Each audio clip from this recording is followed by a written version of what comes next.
That's why I asked you if it was on. I never cut it off. Meaning I had cut So it on. so now it's on. Yeah, It's yeah. picking up. Yeah. Okay. Can you hear now? He should be able to hear it. You gonna get it in a second. Okay. Yeah. Yeah. Yeah. All right. Bet. Bet. Oh boy, we like three students in here. We didn't even have the mic on.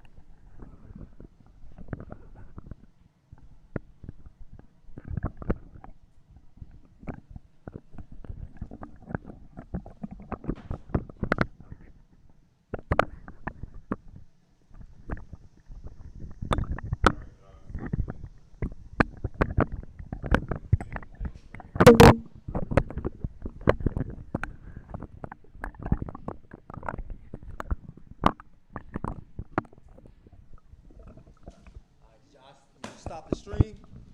nah, mine rolling. I can't stop it because if I stop it, we're gonna be going through all that issues. Oh. So mine rolling. I don't care. Oh. All right. You know what I mean? Like, I don't care. Like, it's just gonna roll. I feel it. Mm-hmm. Let's turn this music on.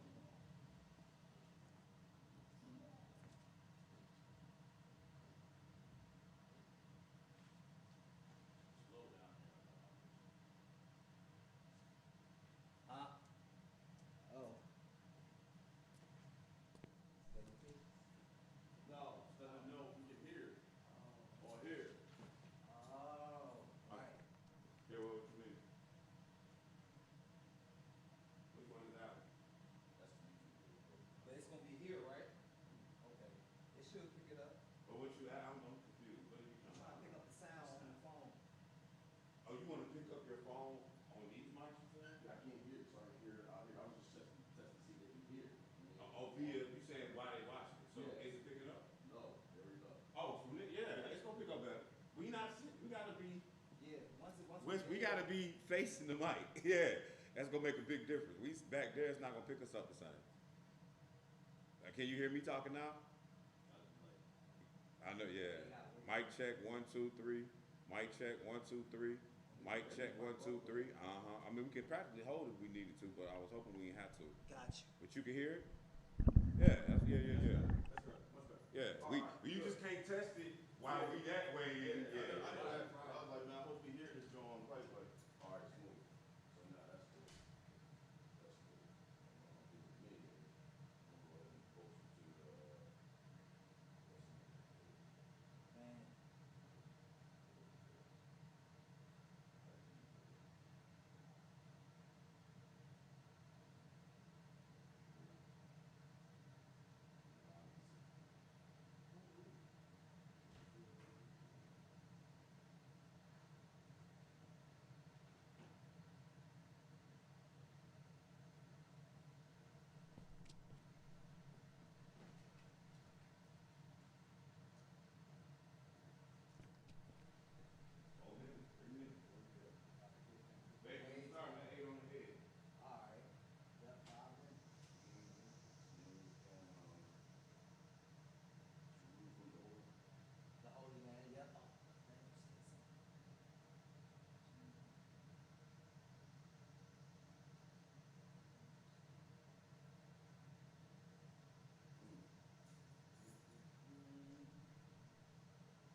too heavy for the cameras then?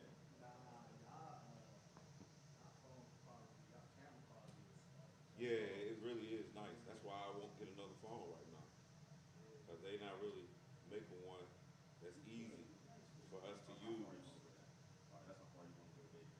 Bet, bet, bet. Hey, bruh, Yes, sir. I got something for you.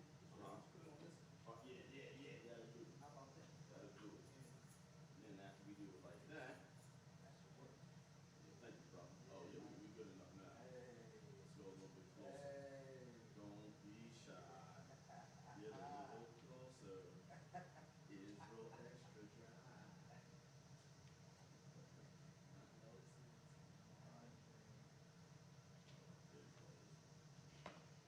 There we go. Now, there we go. Hey, we in the house. Okay. Great. It's what you call beautiful. Why you beautiful? Oh, okay. All right, going in good.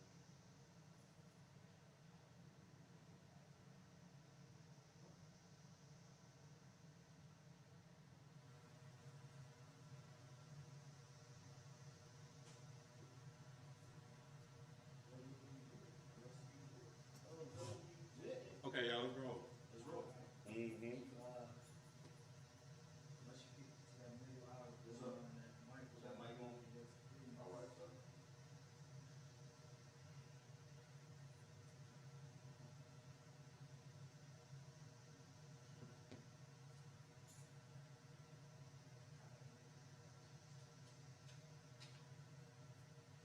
You got your pictures up there too, right?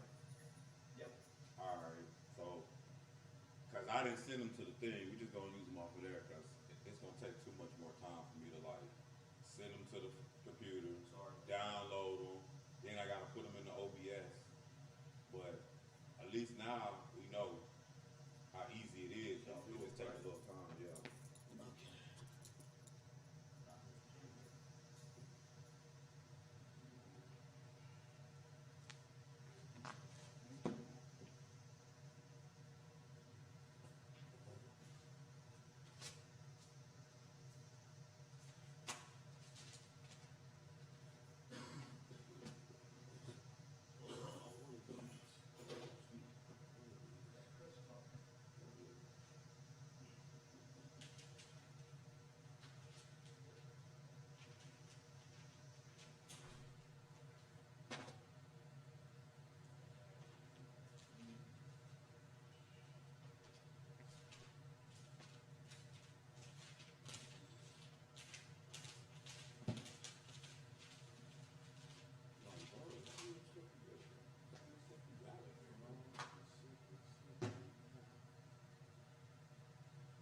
And that on switch is on the right. Gotcha.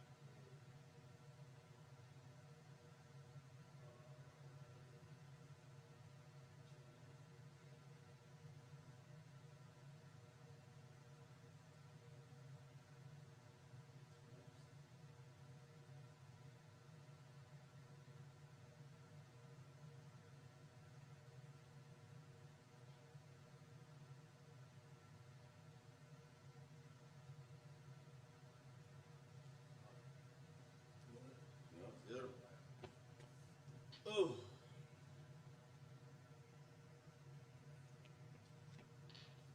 You in the water room. Yeah. Gracias. Sir.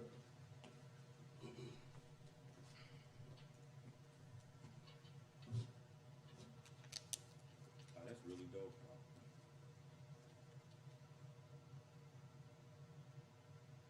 I'm gonna take that off once we get going. I'm just Right. gonna use that to start with. Gotcha. So Josh, you will be on. Huh? Josh, you will be on. Oh, that's cool. At least we doing it on these two. All right, everybody. As always, it is a pleasure to sit before you in any capacity of dealing with the gospel. Welcome to The Lord's Been Kind. And we're down here live on location in Washington, D.C. at our Washington, D.C. location. This is where we're going to start doing it from Yes, sir. for the time being. What up? We have a building here. We got well, we got Brother Josh, and on one camera you can't see him, but Yeah, he is here. You will get to see him in a little while. What up, though? There we go. We got Brother Ira here. Yes, sir. And then, of course, I'm Brother Jediah, but really our names is not important. It's really what we're here to deal with. Right. So today, our topic will be Jerusalem and the Holy Land. Now, the reason that we chose this topic today basically is real simple. It's a lot going on over there right now. And it has been a lot going on over there for years on top of years. And so that's why we chose the topic.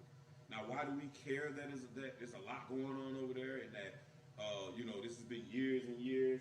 It's really one simple scripture. So of course, we are a Bible, well, we're a church really, but we deal with the Bible. Everything we go with comes out of the Bible, line upon line.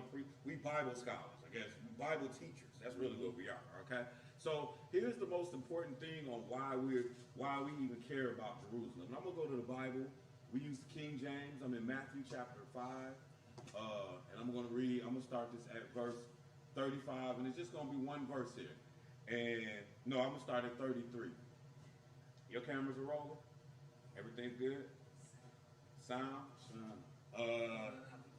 Does he have his sound Let me try on? to have my sound on, brother. Because he good to not have his sound Be in on. here talk. Bitch. I don't see. No, see, he's not there even it on. is. See? See, turned here we it go. on. It's on now. It's good now. But I don't see no blue. There, There you go. yeah. But see, the reason why I know is because I had did this like dope intro when I was here last. Josh said, "Can you do that again?" I'm like, "I don't know how to do that again."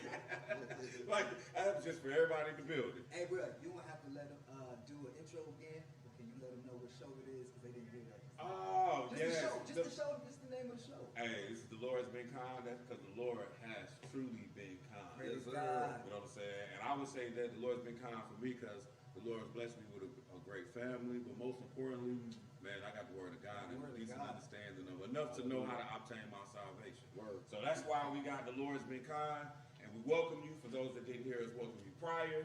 And today our topic is Jerusalem, the Holy Land, the Holy City, over there where we're gonna see what we talking about, why we talking about, and everything. Right. All right. So number one, the first thing that I'm gonna address is why we care. So I'm in Matthew chapter 5, King James Bible, and I'm gonna read 33 through 35. So it says, "And again ye have heard that it has been said of them of old times, thou shalt not forswear thyself, but shall perform unto the Lord your oath." So what he's telling you right here is, whatever you say you're supposed to do, you're supposed to do it. You ain't got to swear, I put that on my mama, I put this on everything, I put this on my baby, all that. You ain't got to do all that, just tell the truth. Right. Then he says, "But I say unto you, swear not at all, neither by, swear not at all, Right. semicolon, Right. neither by heaven, for it is God's throne, nor by the earth, for it is his footstool, neither by Jerusalem, for it is the city of the great king." Yes, sir. So the Bible tells us that Jerusalem is the city of the great king. And what we understand and know is that when God comes back, like how he says in the Lord's Prayer, "Our Father which art in heaven, hallowed be thy name, thy kingdom come, thy will be done in earth." So when God comes back to earth, and let's go to Zechariah real quick. Zechariah 14. Hey. When he comes back to this earth, I'm going to show you where he's going to rule, where the capital of the world is going to be. And as you see on our screen, and I will be taking it off after I read out of this historical piece. But as you see on our screen, we're showing you that land. And what I want you to notice most important about that land is that Egypt, and yes, I did say Egypt, was here before Jerusalem was called Jerusalem, and it's been here after, meaning it's still here. Jerusalem changed all kind of names. Right. You know what I'm saying? They done named it all kind of stuff. Like, and even when you look on the page and you look at this map here, like if you notice, it's not just Israel. Because that's what, what we familiarize ourselves with is Jerusalem. That's a city. Right. But the reality is today, if we talk about where is Jerusalem, it's in the country that's called Israel. That's right. Now, when they say, when the world says Israel, they're not talking about a people. It's like saying America. That's what saying Israel is, except, of course, it's over there in the Middle East, as you can see. And so, in Egypt, again, which if you're looking at it, should be on it's southwest, and it's on the bottom. And then as you come upward, you're going to get to where, the promised land. So at any rate, In Zechariah chapter 14, it says, behold, I'm at verse 1. The day of the Lord cometh, and thy spoil shall be divided in the midst of thee. And I will gather all nations against Jerusalem to battle.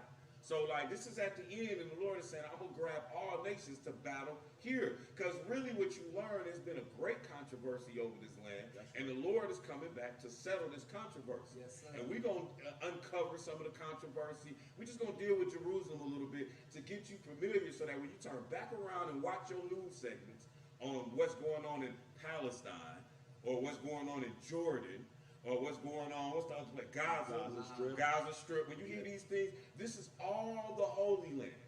Okay? So it says, for I will gather all nations against Jerusalem to battle. And the city, that's another thing I want you to understand. Jerusalem is a city. Yes, sir. Not a country. Right. It is a city. Right. We did not, all of us might not have lived in Jerusalem, but we definitely dwelt within that whole region that you see, really going up like Galilee, coming all the way down, Nazareth, all those towns and stuff that you read about in the Bible. Mm-hmm. So it says, for I will gather all nations against Jerusalem to battle, and the city shall be taken, houses shall be rifled, and women ravished. Half the city shall go into captivity, the residue of the people shall not be cut off of the city. Verse 3. Then shall the Lord go forth and fight against those nations, as when he fought in the day of battle.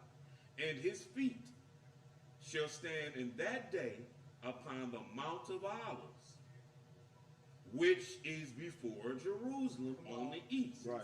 So when the Lord comes back, the first place he's going to step down is on a mount that is over there in the Holy Land, right east of Jerusalem.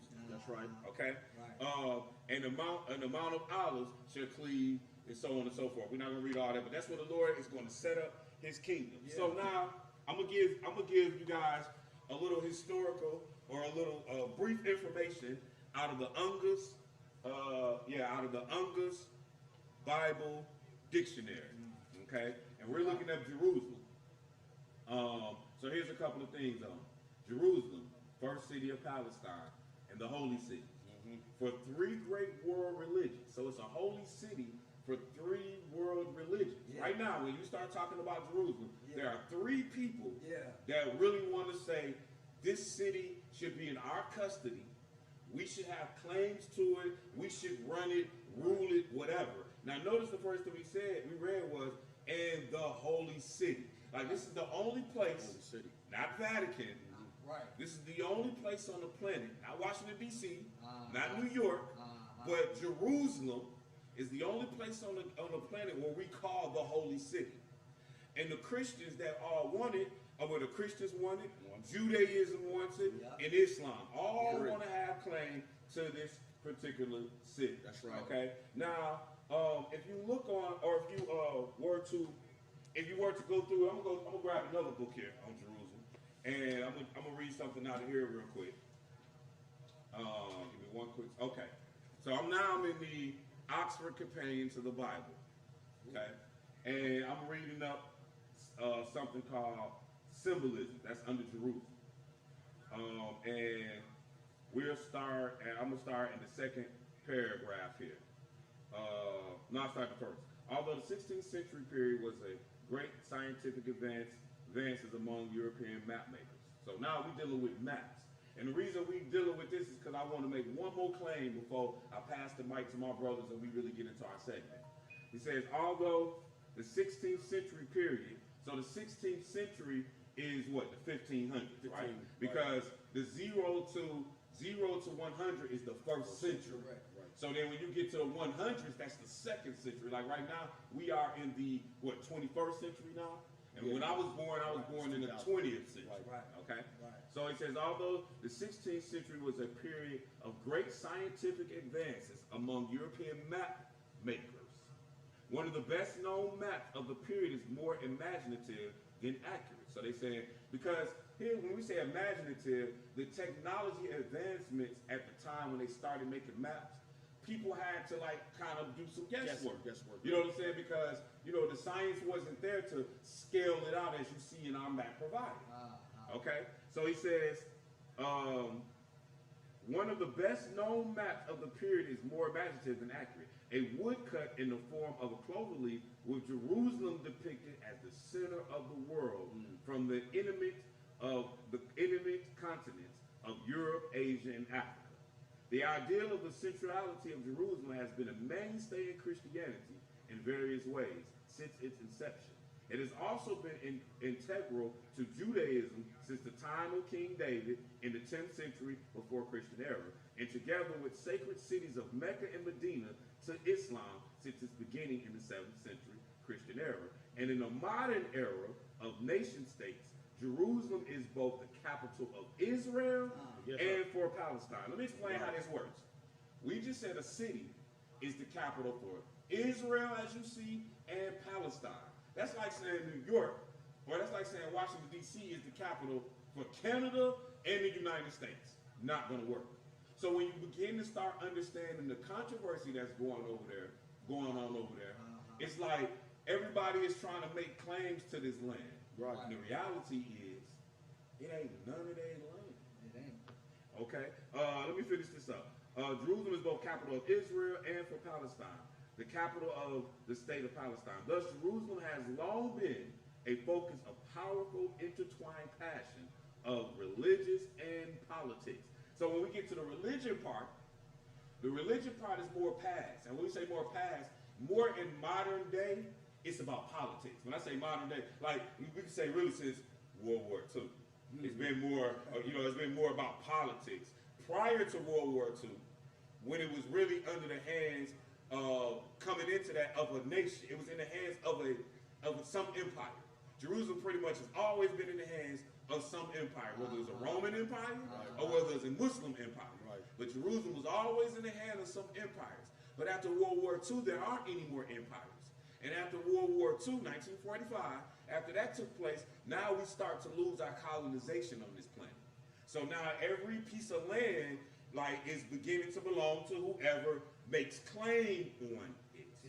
Not who it belongs to, but whoever makes claim on it. Okay? So that's good. So with that being said, and I can go for those who know me, I can just keep going and going. Right. So I'm gonna go ahead and I'm actually gonna leave my chair so we can clear this screen because we're gonna put Brother Josh up next. And Brother Josh, I would just like for you to, first of all, you can introduce your study and, things that, like a little history on yourself if you like to, it's no problem. But then at the end of the day though, give us some insight on Jerusalem, whether it be past, present, or even future. Okay. Yeah, man. So I don't think I need to introduce myself or whatever. I'm just somebody who, like my brothers right here, we just love knowledge and we love seeking truth. Absolutely. And we like doing research. And as you can see, Brother Jediah just brought out 2 great references on Jerusalem. Mm-hmm. So and that's what we're gonna continue to do. Man, there's so many places we could start, but I feel like it's interesting to know that that's Jerusalem is, like you said, it's the city of the great king. Mm-hmm. But the Lord always wanted us to worship there, and He wanted to worship with us there. That's why I said, it's a great land, right? And I want to show us something in Deuteronomy 16. Yes, sir. We can look at that. Because the Lord, He revealed it in due time. Because it wasn't always the capital, right? It wasn't always where it was that Israel knew where the capital was. They didn't always know where the Lord was going to place His name. That's right. But He revealed that to them because that's the city of the great king. That's right. So Deuteronomy 16, and I'll read it. We'll get where you're going. okay, yeah, I want to find it where he talked about putting his name, when he called the place, he wanted to put his name for the feast, for the 3 times a year, which shows its spiritual value and its spiritual meaning to the Most High. So let's see. I guess we could start at. Verse 3. Thus shalt thou eat no leavened bread with it. 7 days shalt thou eat unleavened bread therewith, even the bread of affliction. For thou camest forth out of the land of Egypt in haste, that thou mayest remember the day when thou camest forth out of the land of Egypt all the days of thy life. That's perfect. Could you skip down to verse 12? Now before we, and you got it. Yeah, for sure. But notice again, when I opened up, I said Egypt. Right. You know, that's and perfect. here's the thing. Yeah. You know, in the midst of the controversy, and the Bible speaks of the controversy of Jerusalem, Oh yeah. and of Zion, that's another name for Jerusalem. The people that not the originators, because the original people were actually black people that was in that region. They were Hamites, as the Bible calls them. That's right. Okay, Yes, sir. Canaanites to be more exact, Jebusites, Philistines, all those people were in that region. Okay, now what has happened through the course of time is that we got the land, and that's what we here in Deuteronomy looking at. We took the land of Israel. For sure. We took Jerusalem, the holy city, all that. When the walls of Jericho fell, that was over there in that holy land. Mm-hmm. Well, now we also later on, 70 AD, 136 AD, we also got put out of that land. Now, as a part of getting put out of that land, what happened is the people who took our spot in the land, what they did was they did a conspiracy to eliminate us as a people. For sure. So one of the things that they did was you know what else they did? They eliminated us and they eliminated themselves. Like, see, because the people that went in and took the land after we were there were called Idumeans. Right. The word Idumea is really coming from Esau. Right. Esau was Jacob's brother. Right. So these Idumeans, or what we like to say, the so-called Jew, Fake Jews. right?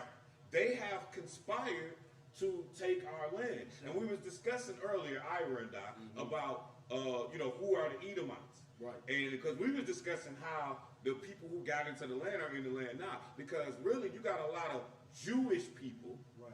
that are. They're not Edom. They are Gentiles. That's in the land. Right. But Edom has done that on purpose so that he can continue to cover up. Yeah, Because if we discover that you're an Edomite, then the next question becomes, so who are the Israelites? The Israelites, right. You see what I'm saying? So with all that being said, Egypt is the one place on the map that existed prior to us becoming a nation, or Israel becoming a land that belonged to us, and it also exists afterward. So we can use that kind of as a landmark when you're trying to understand and locate, because everybody's not good in geography. You know what I mean? Some people can tell you what Topeka, Kansas is on the map.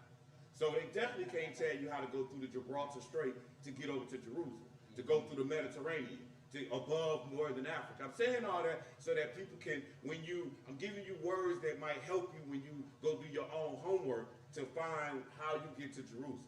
But at any rate, I just wanted to bring that up. Nah, that's an excellent point. And Egypt, saying Egypt and bringing that all together, that's perfect. That's beautiful, man. So yeah, verse 12. By the way, the original Egyptians were black. Verse 12. For sure. Right. For That's sure. real. And That's real. If they were black and Moses, right? The Pharaoh claimed Moses as his son, and he had to pass as an Egyptian, right? Because Pharaoh was trying to kill the Israelites. Exactly. Then what color are the Israelites? He sure couldn't have been white, because I Right. would have known Right. what this baby doing here. He don't belong to That's us. it. Nah, man. So that's a message right there. Yes, sir. So with verse Verse 12, 12. bro, it's gonna continue from that same thought. And thou shalt remember that thou was a bondman in Egypt. And thou shalt observe and do these statutes. And that's deep right there because Egypt was our first slavery. Yes, sir. And Israel represents our freedom. Yes, sir. So that's deep. We can't be in Egypt, in bondage spiritually. Right. We got to be thinking about Israel. We got Yes, to sir. think about who we are. Because this land, the Lord got this for us. That's right. So what verse 13 say, bro? Thou shalt observe the Feast of Tabernacles 7 days. After that thou hast gathered in thy corn and thy wine. And thou shalt rejoice in thy feast, thou and thy son and thy daughter, and thy manservant, and thy maidservant, and the Levite, and the stranger, And the stranger. and the fatherless, Right. and the widow, Right. that are within thy gates. Wow. 7 days shalt thou keep a solemn feast unto the Lord thy God in the place which the Lord shall choose. Okay. Yeah, so the place where the Lord shall choose. Remember that. Go ahead, bro. Because the Lord thy God shall bless thee in all thine increase, and in all thy works of thine hands, therefore thou shalt surely rejoice. And he's going to tell you again. What did it say in 16? 3 times in a year shall all thy male appear, before the Lord thy God in the place which he shall choose. Which he shall choose. Let's remember that, because he ain't telling where he choosing yet. Right. He didn't tell him where that place is right now. In the feast of unleavened bread, Uh-huh. in the feast of weeks, Right. and in the feast of tabernacles. And they should not appear before the Lord empty. Man, so look, so now let's find out where that place is. Yes, sir. Second Chronicles. Very good. Yeah, Second Chronicles. Now we're gonna find out where's the place where the Lord said he gonna put his name. Right. Where he shall choose. The place where he shall choose. Let's find it. Just showing you the significance. Uh-huh. You know, and you mentioned that controversy. We gotta hit Psalm 83. No doubt. But I think that Ira might hit that. Yeah, You know, 'cause- we'll let our conspiracy yeah, theorists go ahead and yeah. have the conspiracy. All right, bro. Why don't you let's see. You can start at verse 1. All right, where we going? What chapter? Second Chronicles 6. Okay, I thought 6. I said it. Yeah, my fault. Second Chronicles 6 and Yeah, 1. Second Chronicles 6 and 1. Yes, sir. Then Solomon said, the Lord has said that he would dwell in thick darkness. Uh-huh. But I have built a house of habitation for thee, and a place for thy dwelling forever. And the king turned his face and blessed the whole congregation of Israel. And all the congregation of Israel stood, and he said, Blessed be the Lord God of Israel, who hath with his hands fulfilled that which he spake with his mouth to my father David, saying, Since the day that I brought forth my people out of the land of Egypt, There you go again. I chose no city among all the tribes of Israel to build a house in, Uh-oh. that my name might be there. Neither chose I any man to be a ruler over my people Israel. But what has he chosen, bruh? But I have chosen Jerusalem, that my name might be there. Yes, sir. And I have chosen David to be over my people. Man, and that's why when you have some understanding, Yes, sir. you find out that after David took, Jerusalem and set up in Jerusalem, he ruled in Hebron as well. But after David sat on the throne, all the kings that ruled in Jerusalem was known as sitting on the throne of David. Right. The throne of David. Yes, The sir. Lord letting you know that right here. So, and we can look at it, we can look at it one more time. I think it's further down. He gonna bring it out. If you skip down to 24, I believe, or actually, why don't you hit 24, that's cool. And if thy people Israel be put to the worst before the enemy, because they have sinned against thee, and shall return and confess thy name, and pray, and make a supplication before thee in this house, then hear thou from the heavens, and forgive the sins of thy people Israel. Bring them again into the land which thou gavest to them and to their fathers. Yeah, man, that's deep. Yes, sir. And that's why we pray towards Jerusalem. So what we're getting at is, being in America, Right. this was almost 3,000 years ago. Being in being here, I can face this temple that Solomon built for Jesus or for God, Right. where he dwelled, and the Lord is saying, even though we in captivity, he'll still hear us from that spot. Man, That's right. That's deep. That's It is deep. deep. Us and the stranger. Yes, sir. And the stranger. That's just showing you the significance of Jerusalem. So when we have church and we stand up and we face the east, That's what we do. technically we're not facing the east. Right. Right, because if we was in Poland, we would stand up and face the south. Right. Or if we was in South Africa, we would stand up and face the north. Right. Because the reality is, we're facing Jerusalem when, That's what it is. when we temple was. exactly where this temple that Solomon built, Right. and it's great significance in this temple that Solomon built, because from that temple, there was a temple that was there when Jesus was around. And even in the modern day, Right. when you go over right now, the funny thing is, there's a Muslim temple right there. You see what I'm saying? Because at some point through history, the Muslims came in, For sure. Arabs, or even better, a better name for all of that, the sons of Ishmael. You know what I'm saying? And some of Abraham's other kids. See, a lot of people be thinking Abraham had 2 kids. Right. He had Isaac and Ishmael. Sorry, y'all. But as a matter of fact, we're going to see he had more kids when we go to Psalms 83. Yeah. But all those Ishmaelites and what we call Arabs, they put a temple there now because they saying, and that's where the Dome of the Rock is. Right. You know, like we don't really normally call that a temple because we don't worship that type of God. Right. But at the end of the day, That is what that is. Yeah, it's a pagan temple. Exactly. It's a pagan temple where and it actually sits where the Lord had his temple. Right. You know, because it has significant value, as we was reading in some of our books, to even the Islamic world. And that's why we gotta. That's beautiful, man. Because we gotta bring it full circle and show you. That's why the Lord even told you about this abomination of desolation, who's going to sit in the third temple. Exactly. What does he call it? The holy place. The holy Exactly. That's why it's a place where he ought not be sitting. Right? Yes, sir. Because we talking about the Lord's holy land. That's brothers right. and sisters. That's right. So, and we showing you that right here. Where was you at, bro? What was that? 26. Yes, sir. Yeah, man. So they just need to. I just wanted them to see that's where the Lord. And you mentioned us being in captivity. Why don't we just look at Daniel when he was in captivity doing the same thing? No, We're man. showing you Daniel that- faced yeah. Daniel faced Jerusalem, went to jail. Right. That show you, man. You got to go all out for the Lord. Yes, sir. Brother, why you going Go there, ahead, please? bro. If you don't mind, Yeah, please. for sure. That was Solomon answering, right? That was Solomon praying to That the was Lord. him Right. asking. Now listen, that's him asking when he dedicated the temple in the first place, right? The Lord himself is going to respond Yeah. to him in the same chapter, in 2 Chronicles chapter 2, just verses 12 to 15. I mean to 16. And let me say, because we feel like Go it's ahead, imperative that Yeah. we go ahead and let you know that, see, the Lord is what matters, brothers and Right. sisters. You know what I'm saying? He what matters. And when he talks, we should be listening. So now, For this sure. is the response For sure. to Solomon praying to the Praying. Lord. So That's now he right. says, and verse 12 says what, brother? I'm not there. Oh, I'm sorry. I had turned to the It's next all one. You good. gotta go ahead. And the Lord appeared to Solomon by night and said unto him, I have heard thy prayer Yep. and have chosen this place Where you to at? myself. This is 2 Chronicles chapter 7, verses 12 through 16. I'm at 12. And the Lord appeared to Solomon by night and said unto him, I have heard thy prayer, I have chosen this place to myself for an house of sacrifice.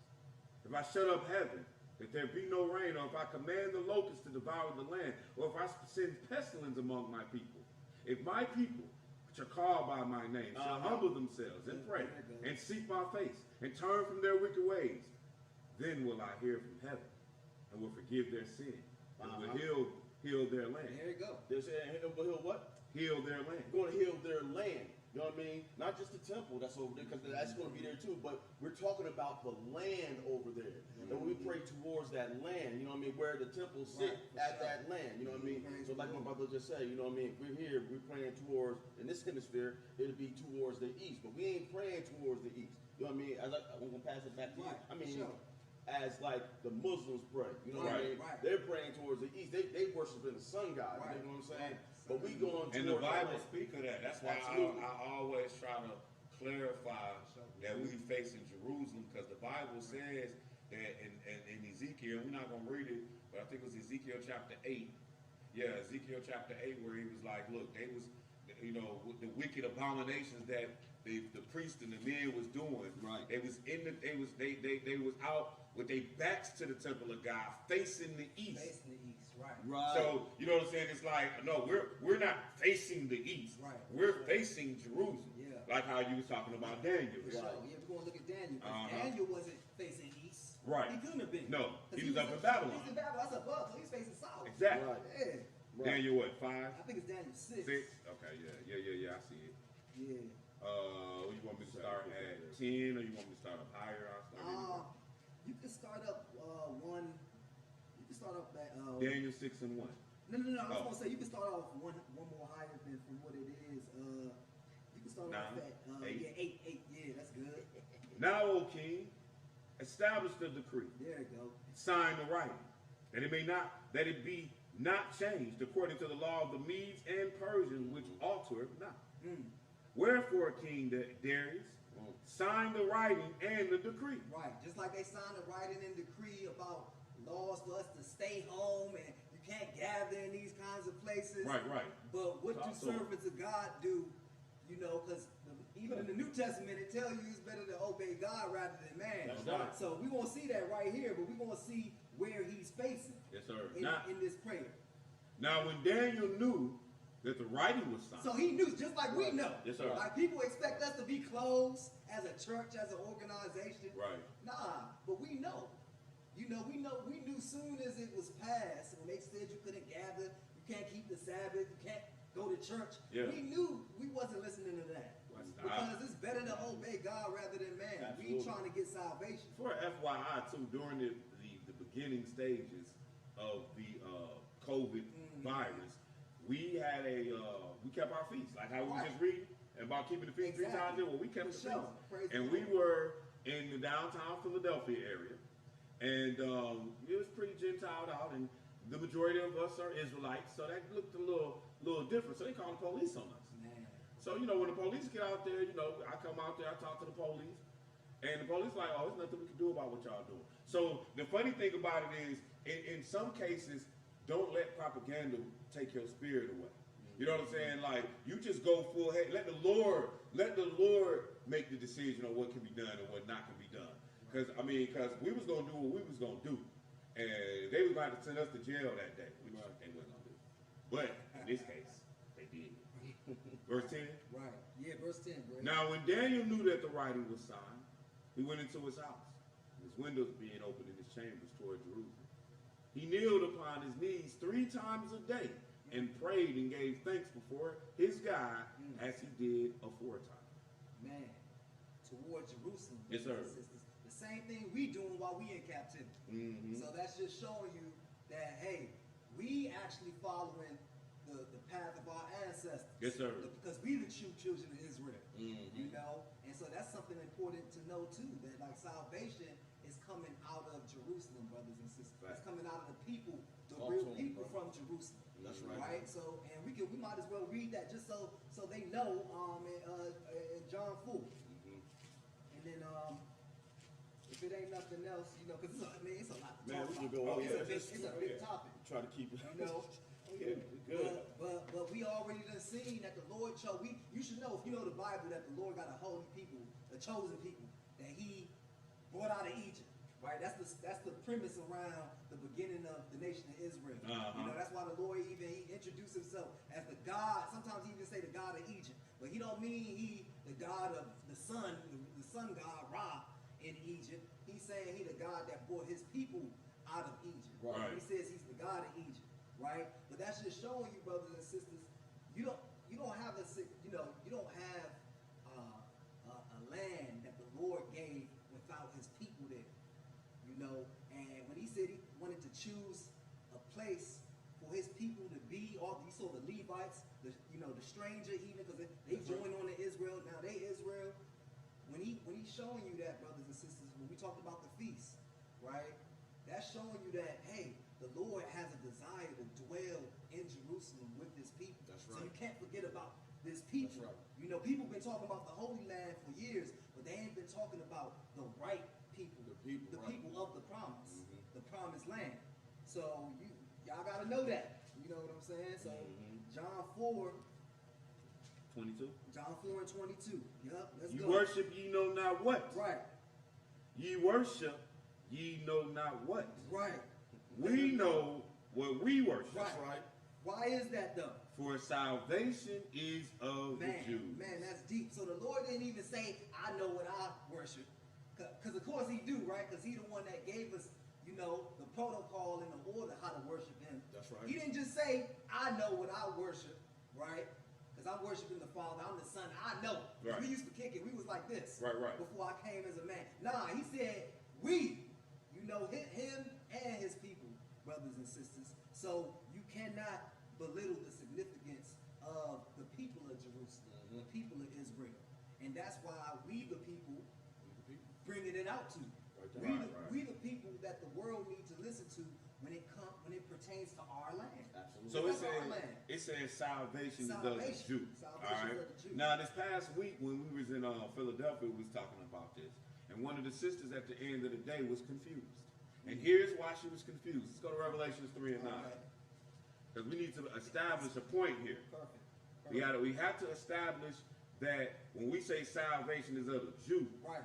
who we talking about, because even a couple weeks ago when I was in North Carolina, this Jewish woman was saying that Jesus actually belonged to her. And we like, no. Jesus belonged to us. We sitting there arguing with this lady over who Jesus belonged to, because she a Jew. And so it says salvation is of the Jew. And what I want you to understand, And really, just so you know, in history, between 70 AD and 200 AD, the Jew changed. Right. So prior to 70 AD, the Jew is the black man. Right. After 200 AD, and you start seeing Jew in history, Yep. he's somebody else. He is an imposter. That's Idumea. That's Esau. That's the so-called Make Jew. it plain, bro. All right, but look, or the Israeli, as we like to say now. But I'm at Revelation 3:9. It says, "Behold, I will make them of the synagogues of Satan, which say they are Jews and are not, but do lie." They're lying. Now look, there's only one people on the planet. There are two people on the planet that say they're Jews. Us, them. Right. Now look, let's go back to 2 and 9. Exactly. We're I'm gonna show you a little trick here. gonna make it plain. Now, everybody know us. We ghetto, poor, we live in the projects. Hood rich. And then when you look at the Jew, Right. I mean, the Jew got the jewelry stores, he got the banks, he got the movies, he got the radio. Bring it I mean, out. so basically, he's the haves and we're the have-nots. Right. There's two people claiming to be the Jew, though. Now, when you read this, I'm gonna read it for you. go ahead. I know thy works Uh-huh. and tribulation Yeah. and poverty, So he talking to who? Go ahead, keep reading, though. but thou art rich. So he talking to somebody saying, I know your work, I know the trouble you're going through, There you go. and I know your brokenness, your poverty. There you go. He say, but really you rich though. Because what you ain't got in money, you're going to have in spirit. You're going to have it in other places. So Right. really you rich. Don't matter. All right, but go ahead. And I know the blasphemy Uh-huh. of them which say they are Jews and are not, But what else? but are the synagogue of Satan. First of all, when I identify synagogue, the first thing I even come to is the so-called Jew. Right. The Bible Right. just said they lying. Because they got money, we don't. For sure. So if two people, ain't nobody else, the Indians ain't walking around here, I'm the Jew. You know what I'm saying? So, like, it's only two people doing that, us and them. Right. Somebody's lying. Right. But the Bible just said, again, I know your poverty, talking to Come the on. real Jew. Come on. So when he goes to John chapter 4 and show you salvation is of the Jew, then which Jew we talking about? Right. We talking about the real Jew. Right. Not the one who got banked, the one who own your jewelry stores, or the ones who manipulating the whole system so that they can try to get our land. Uh-huh. So as we walk down that pathway, I'm gonna go to Matthew 23, and I'm gonna read something in Matthew 23, and then I'm gonna pass the mic over to That's the mic. Yes, the sir. brother Ira as we bring it to a more modern day. You know what I'm saying? Like we need to, because there's stuff going on even today. Right. But why? You know what I'm saying? Jerusalem has a rich history, a very rich history. I mean, like your knights in shining armor, as you know, like that's something that you hear. Well, your knights was running over to Jerusalem to fight because during the 800 through 1200 time period, because the Pope, Antichrist, the Pope Right. was saying that, hey, if you go over there, whatever evils you done did over here, if you go over there and fight the Muslims, because the Muslims started taking over around 600 AD. See, You know what I'm saying? When Muhammad came on the scene, and then next thing you know, he rallied up the Arabs, and then he rallied them under the religious banner of Islam. right. Really, the funny thing about Islam is the stuff that they were practicing, they was practicing it already. He just rallied them under the banner of Islam with a fake dream. Oh yeah, Gabriel came to talk to me. Right. That's what Okay, you and so now from 600 AD to about 1400 AD, it's a scrimmage, a fight for this land basically between the Arab, who at the end of the day his ally is gonna be Russia, and the Catholics, not the Jew. The Jew that wasn't in that fight. The Jew the whole time was getting money. Like he was getting everybody money the whole time. We're gonna get there. The fake So Jew. the fake Jew. The fake Oh Jew. no, the real Jew, we were slaves. Hey, bro. Yeah. Hey, bro. Before you, if you don't mind, bro, Go real ahead. quick, Uh-huh. if you don't mind, you in Matthew. I just want to show them Uh-huh. what you just said in Revelation 3:9 to give proof of that statement. Yeah. And we just showed, you broke down who they are. But real quick, I want to show them. I want them to let when talking about the land of Jerusalem. Yes. What happened to the people that was in that land? Uh-huh. That's us. Uh-huh. And why we not there no more? Right. Let's Uh-huh. go to Luke 21. Yeah. Oh, now you jumping the gun. We going. Huh? When you jumping the gun, we going there next. Oh. Yeah. Oh. Okay. Yeah. We going there next. Okay. I Yeah. didn't know. No, you good though. I know, Then when I yeah. say that, we gonna read. Go ahead. We Okay. we doing this, Yeah. and then we going right there. That's That's where we perfect. going. Yep. That's perfect. So Do it. Matthew 23, 37 through 39. Yeah, because that's how I'm handing it off to him. Yeah. Like, because we're going to take him to 70 AD and then he going to walk that's up through. beautiful. Yeah, Let's do yeah, it. we're on the Yeah, same thing. same spirit, So bro. this Jesus talking. And he going to say, O Jerusalem, Matthew 23 and 37. O Jerusalem, Jerusalem, thou that killest the prophets and stonest them which are sent unto thee. How often would I gather thy children together, even as a hen that gathers her chickens under her wings, and would not?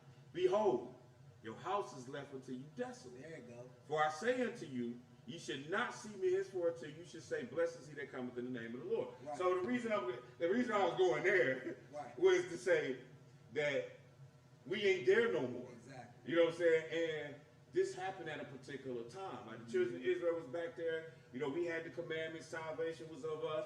And then he said, look, therefore your house is left desolate. Right. So now we're going to go to Luke 21. Because that's what we're trying to be on the same page. This is how we walking him in here. Because he going to go to Psalm 83. Yeah. And then from there, we're gonna let the big fella run the ball. You know? Yeah, we're gonna let you go ahead from the 5-yard line. He don't get a whole lot of carries. He just get the touchdown. All right, there it is. So, but Luke chapter 21, as the brother was saying, is where we're going. And Praise the Lord. so I'm gonna pick it up in verse 1. No, wait a minute, not that far off. I'm gonna pick it up in verse 5. And what's happening here, let me give you a little backdrop. Jesus is walking around Jerusalem with his disciples, and they like, yo, look at the temple. Now, we read earlier the temple that Solomon built. Right. Well, around 500 BC, you know what I'm saying, like about 500 years before Christ, the Babylonians, a lot of people have heard of the Babylonian captivity. The Babylonians took Jerusalem as a city and took the children of Israel and brought them up to Babylon. And they took Jerusalem and party hardy up in that joint. Well, they destroyed the temple that was built, that Solomon built. So through a course of time, because we know Jesus was in Jerusalem, the Medo-Persian Empire comes along. You know, the Persians, like Artaxerxes, or if anybody ever seen the movie 300, you see that I think that was actually Xerxes right there too. Yeah, right. So you know what I'm saying? Like the Persian people came in, and then they gave us our land back.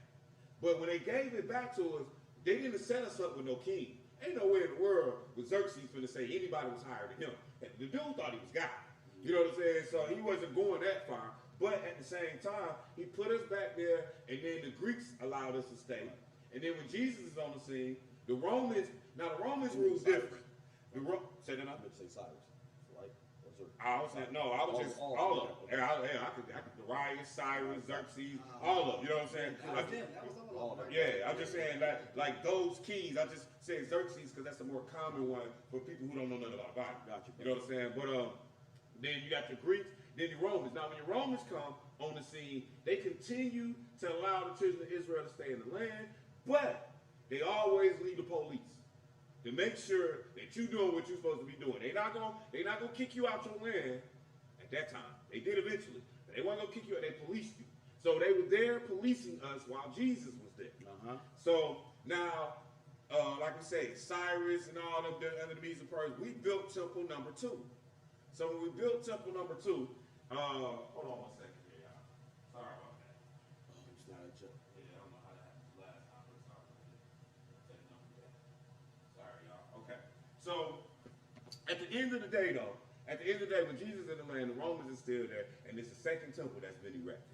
So now they walking through, and here's what Jesus is gonna say when they look at the second temple.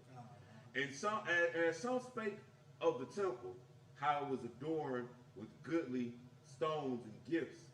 He said, as for these things which ye behold, the day will come, in the which there should not be left one stone upon another, which should not be thrown down. So he's looking at the temple, he's like, look, this temple is going to get destroyed.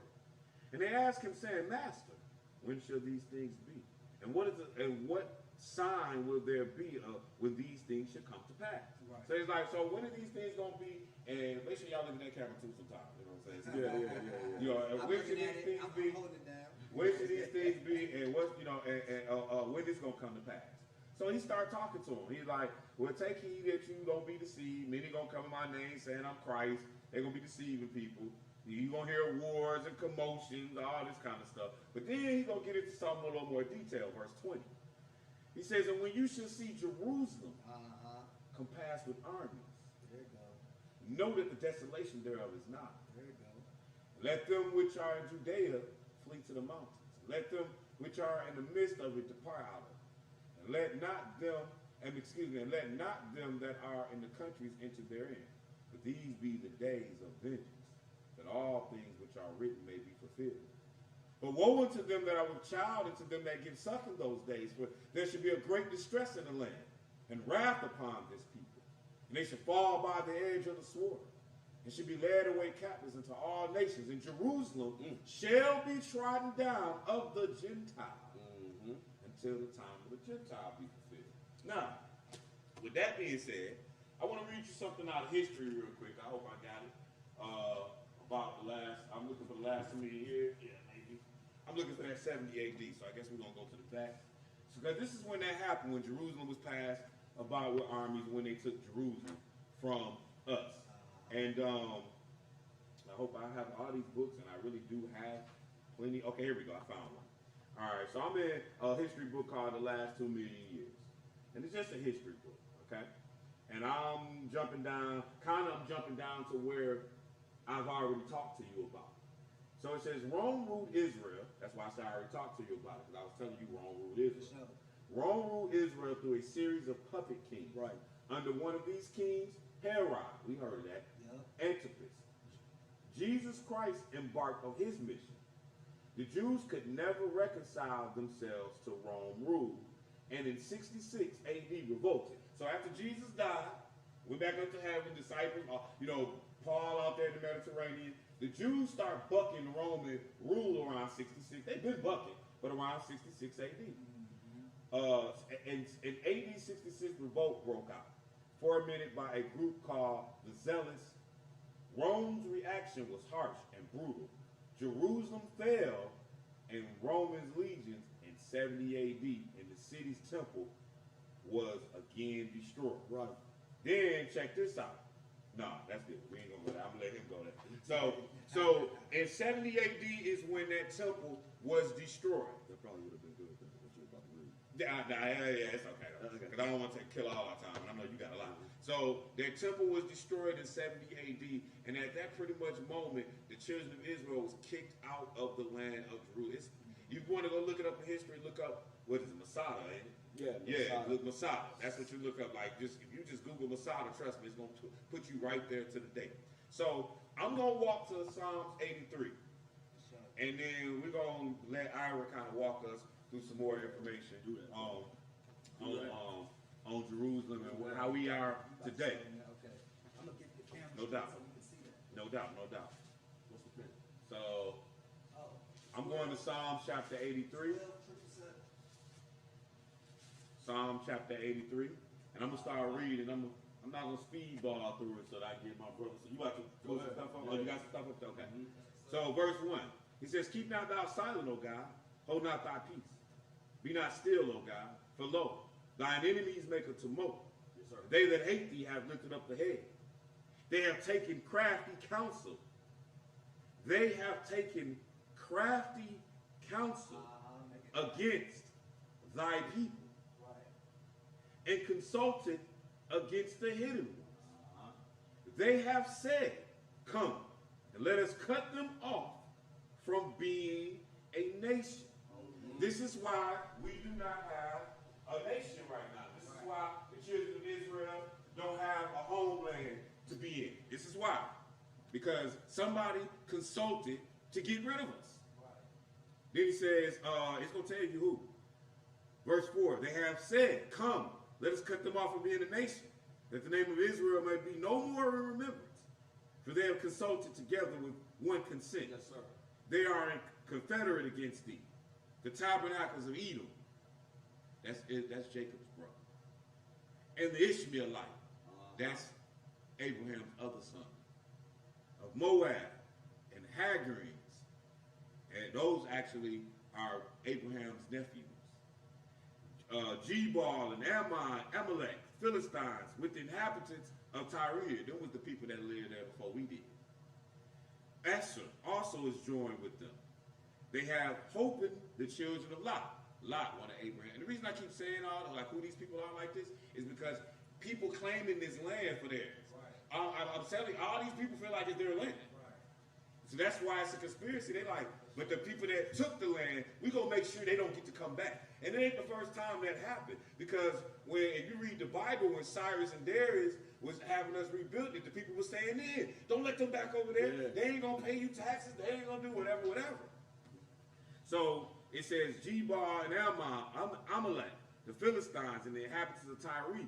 Asher also is joined with them. Right. They have Hope in the children of Lot. Right. Do unto them as unto the Medians and Sisera and Jabin at the brook of Kishon, which is perished at Endor.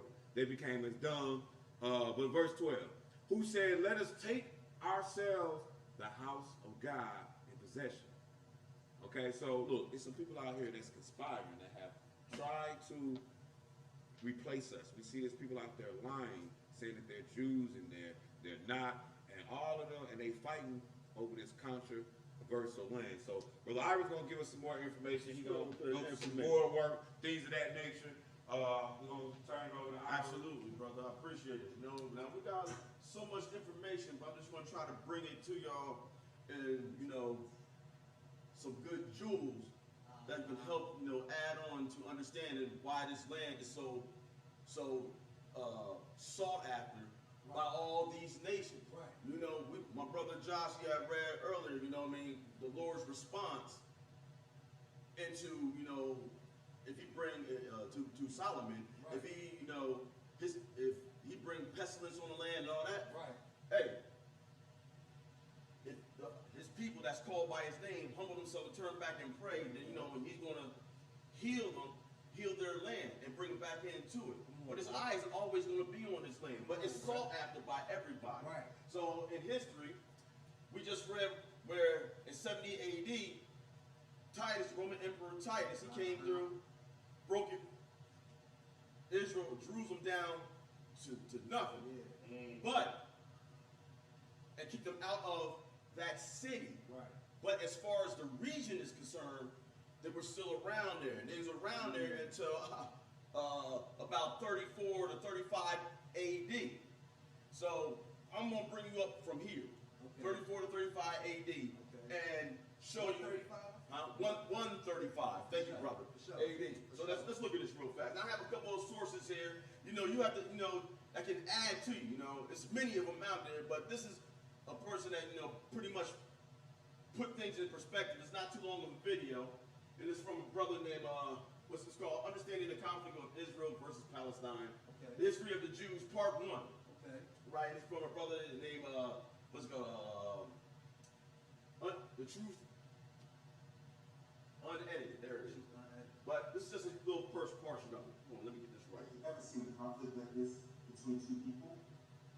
Like, they fight constantly, all the time. Sometimes there's a gap between their feet, but it always keeps coming back. They actually fight so much that sometimes people on the outside are numb to it. But depending on how deep their conflict is, there is that one time when the conflict gets real and someone gets killed. He's talking about basically right here, brothers and sisters. I can't believe it happened. And they fall victim.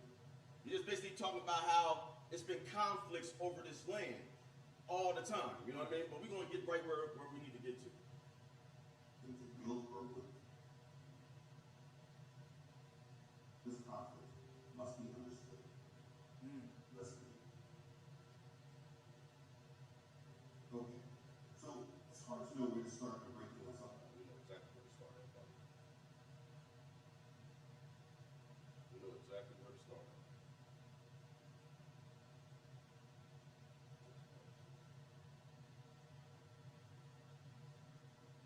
Favorite. All right. This will go revolt by the Hebrews, led by Simon Bar Kokhba. These Yeah, Jews, it's about to get an ad. Unbelievable. Well, I was adding. Like JD was saying, brother JD was saying, at 70 AD, they were took out, the land was messed up, and they were fighting and revolting. Right. But Israel used to Good, thank you. Keep going. They was letting, We got pause it again. they were letting the Jews, or that was there, you know, they were still operating. Right. And they revolted. Right. After they revolted, one of the Roman emperors, Hadrian, came in and said, skip it. You know what? I'm not going to let you do anything. This for now. I'm not going to let y'all be around here, worship, do anything. Y'all going to get all the way out the region. And then he's going to change the land name from Jerusalem. And this is when all the different names of Jerusalem are going to change. But I want you to pay one attention to this. Okay. God always had, though the name changes, Right. many different times, though many people were ruling over that land and Jerusalem before it got totally taken away and turned into Palestine, God always has his eye on that land. That's why we turn to that land and pray to it, no matter what name is claimed off of. It's always in the same place. It's not going nowhere. And the powers that be in the Gentiles, we read earlier that, hey, this land was going to be trodden underfoot until the time of the Gentiles, be over with. And we're going to see this. So now this is this page here. This is where we're going to get to. We're going to look at that war, and when he takes Jerusalem and all the people out of that land, and then he's going to rename the land. Bring it out. Okay, so before you start that, Yes, sir. I just want to read something before we get to 134 AD. Yes, sir. So I'm going to read something, and again, we're in the Uncle's Bible Dictionary. So we're going to get before there, so that we can walk there. It says, when Titus besieged Jerusalem in 70 AD, the Idumeans joined the Jews in rebellion against Rome. So we had read prior that 70 AD is when they got kicked out of the land. Yes, sir. Or when the temple was destroyed, excuse me.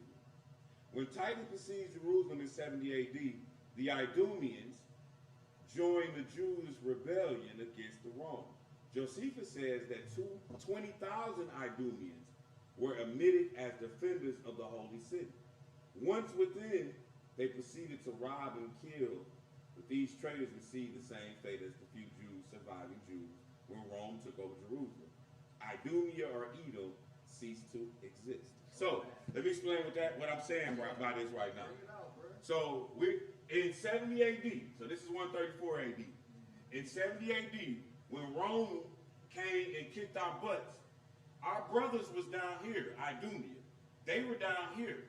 They decided in 70 AD to help us. But once we allowed them in the city, the Idumeans, instead of helping us, they double-crossed us. Yes, sir. Which they've been doing to everybody since then. They double-crossed us. For sure. And not only did they do that, but they stole everything at that point, including our identity. Now, it wasn't like in 71 AD you're going to call the Edomite a Jew. But by the time we get here, and what he's about to discuss here, now it's like, oh, it's a new Jewish people. And it's not necessarily based off of blood identity. It's more based off of religion and culture. Right. Thank you, brother. Yes. I mean, that's how the spirit be rolling, you know what I'm saying? Yeah, I'm going to have you read this, Obadiah. this Obadiah. I already knew it. After it's done, I already after I knew it. play this, I want you to read Obadiah real I already fast. knew it, bro. Why the Lord got it in for Edom. Yeah. Go ahead. All right, here we go.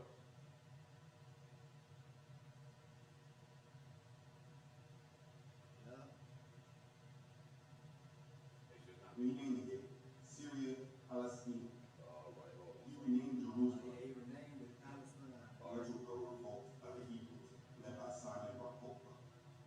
These Jews were crushed by the Romans. And Emperor Hadrian wiped the province of Judea off the Roman map, renaming it Syria Palestine. I want you to pay attention to He that. renamed Jerusalem Aelia Capitoline after himself and rebuilt it as a typical Roman town. It will be this way until the 7th century when the Arabs conquered the city.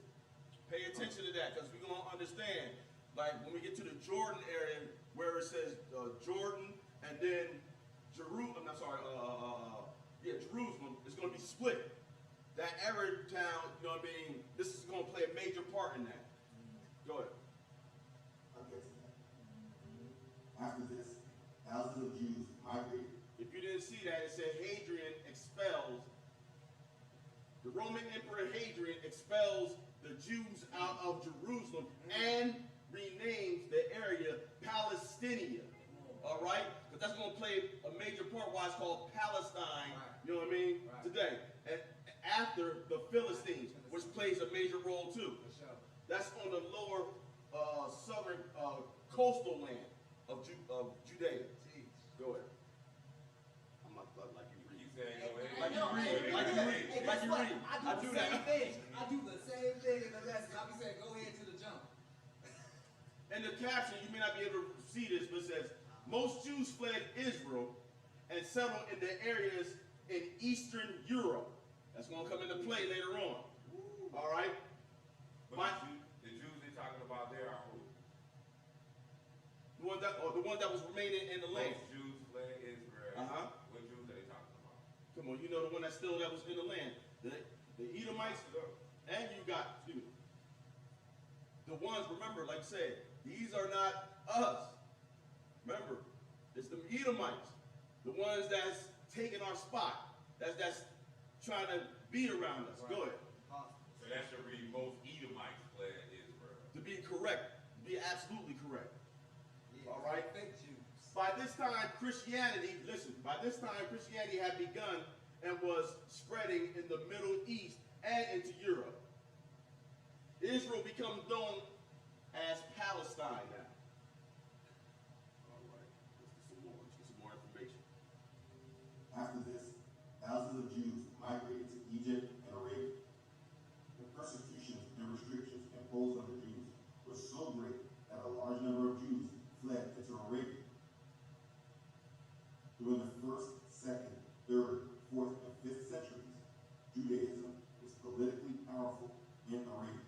All right, now I want you to understand that the Jews, they were still in the land. I mean, out here in Arabia, what's the Muslim territory, brother? That's Muslim territory, right? So they were really the Muslims and the Jews. They were really together. You know what I'm saying? Actually, Mount Sinai down there too. Absolutely. Like Mount Sinai, if you leave and you go down to that bottom king, that's where Mount Sinai is, down by the bottom. So now, that's going to play a part. Okay. Watch this. So that's us in the Arabs. Yes. Okay. This power was predicated on our trade. There were many Jew kings. We had Abu Hariba, Masrur, Abraha, and most notably, Du-Nuwas. Yemen at one time was a stronghold of Jewish kings. By the early part of the 6th century AD, Jewish power in Yemen reached its height. This was the time of the golden age of the black Jews in Yemen, never to be achieved again. But that was never going to happen again. Apparently, we're going to be up out of that and be done with all that. Because we have to disappear. Right. We have to disappear. So you eat the bones, you eat the meat, throw away the bones, right? My brother told me this earlier. He was watching this and he said, it's 3 different religions that's going to come and try to grab this land. Trade of Right. commodities with the East and West. During that time, there was a number of Arab converts to Judaism and intermarried with the original Jews. I want to show you this.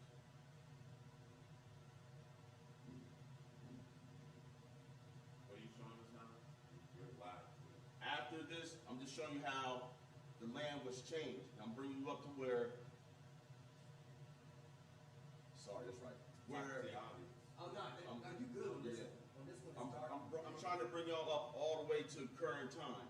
We're around World War I and World War II. You know what I mean? Because I spent so much time on this, but I want to basically let you know that Israel is done. It was named Palestine. Right. And from Palestine, all the different countries wanted a piece of this land here. All right? I'm just going to bring you up to this thing. Right now, this is after Palestine gets changed.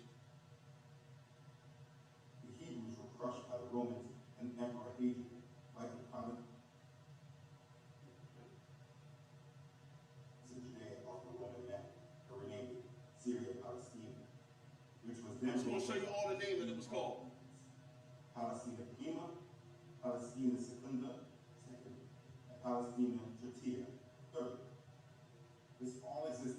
Muslims began the conquest of the Middle East region. And why you need to understand this, where the Muslims were, over here, this is the Red Sea. All this is going to be Persia you have right here. You have Egypt right here. I forgot to use this. This all here, brothers and sisters, is where the Arab or the Muslims was controlling. But they all want to control Jerusalem. They all want to control Jerusalem.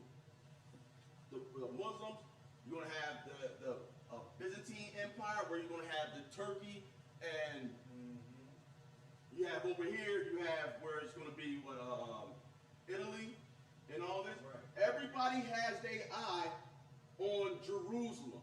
It's going to come into play. Bear with me.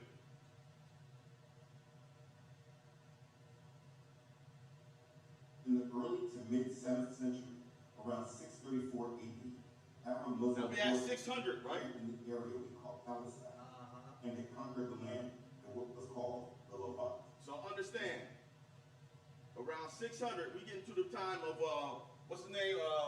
Muhammad. Yeah. We get to the time of Muhammad, all right? And when Muhammad's going to get right, we're going to raise up.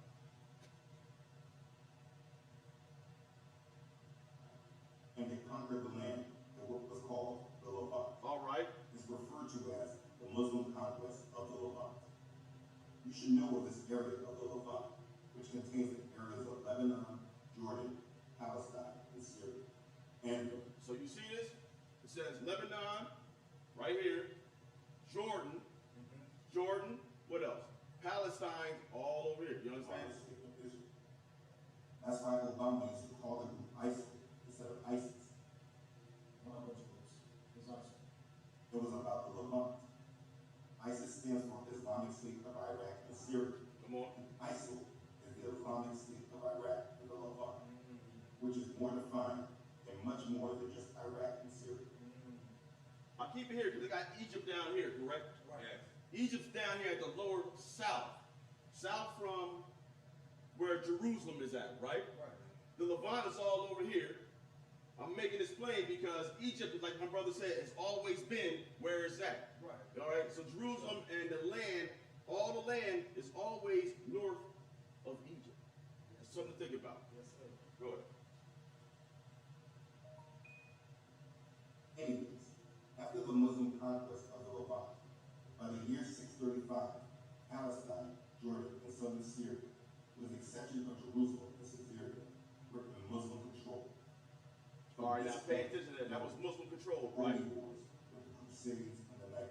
So when we get done, all that land is in Muslim control. We come over here to this, how Britain started the Israel and Palestine conflict. Because what they were trying to do, brothers and sisters, was after World War II, and JD, right fast, keep me on point right fast. Tell me about the World War I was basically when the Gentiles were fighting each other. Yeah, well, all our great world, we have had 3 great world wars.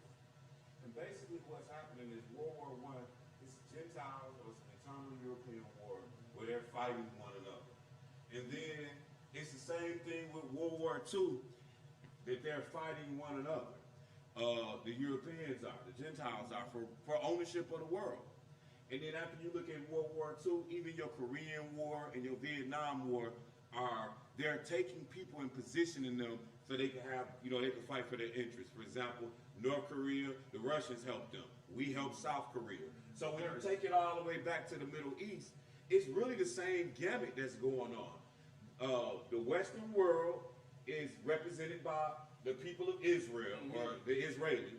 And then the Eastern world is represented by your Arabs. Because remember we read in Luke 21, it's saying to the time of the Gentile be fulfilled. Right. The Gentile run it, but they in there represented by 2 sets of people. You see, the Arabs and the Israelis. So now, Great Britain, we bring up the World War, right before World War II. Great Britain and the Allied forces right now, you have Great Britain, you have Russia, and you have France, all right? Then you have those that were opposed to them, which was the Turks, the Ottoman Empire. All right, which is where when you get the Ottoman Empire, that's where you're going to see where Jordan and Palestine is going to be split up, so to speak. And what the Allied groups wanted to do was they want to have control of what was called Palestine and the Arab land, and they were doing a whole bunch of promises during the war. And I just want to show you that while they was doing these promises and promising certain land to one another, you know what I mean? They always had their eye on Jerusalem, split up. This is the whole point I want to get to. Okay. So now, watch this.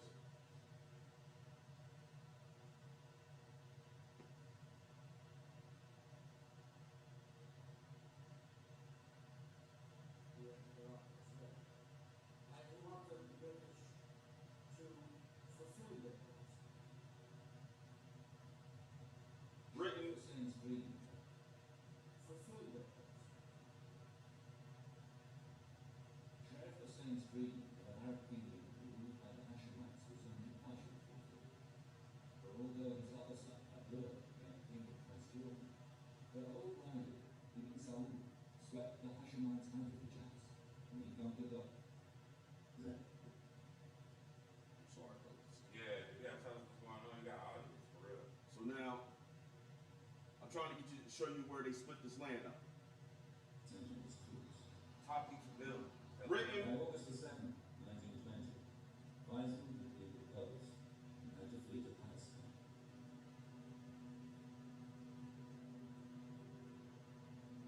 The promises of Sharif Hussein and Faisal of a single independent state were now a distant memory for the Europeans. so now, Britain promised the Arabs over at the Ottoman Empire that they was going to have an independent state. That's what this is about. This is Palestine. So repeat that again. Britain promised the Arabs of the Ottoman Empire that they was going to have an independent state. When did Britain make that promise? This is before the war, the Second World War.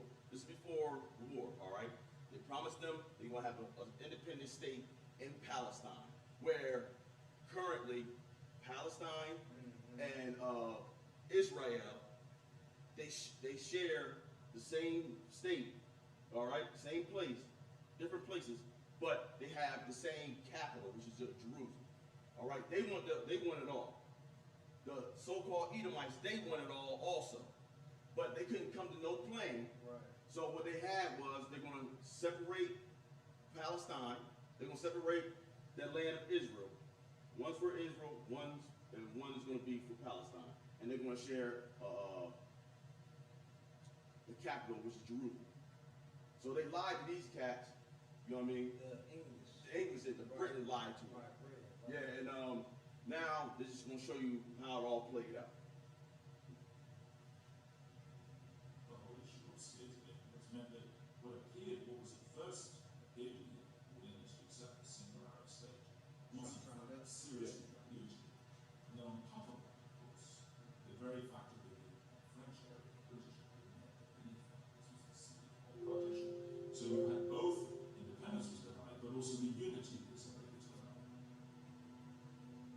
The boundaries and governments of the Middle Eastern states that emerged bore the unmistakable imprint of the Sykes-Picot Agreement. The French half of the previously Ottoman province of Greater Syria became the mandate for Lebanon and Syria. The other half became the British mandate for Transjordan and Palestine.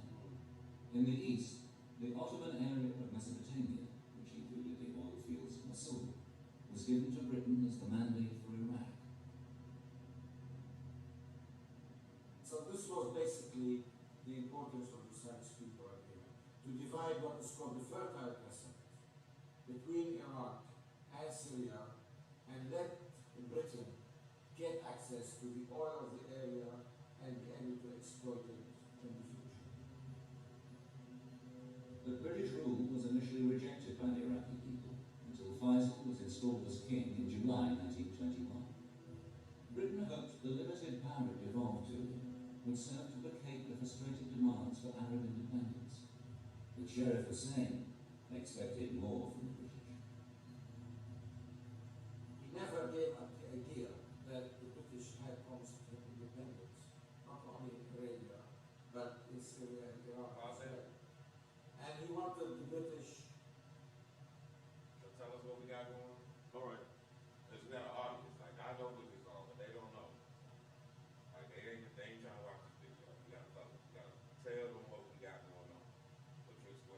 Okay, so now the British promised the Arabs a free and independent country would be over in what is called Israel. All right, with nobody else being there, they have Jerusalem be their own capital.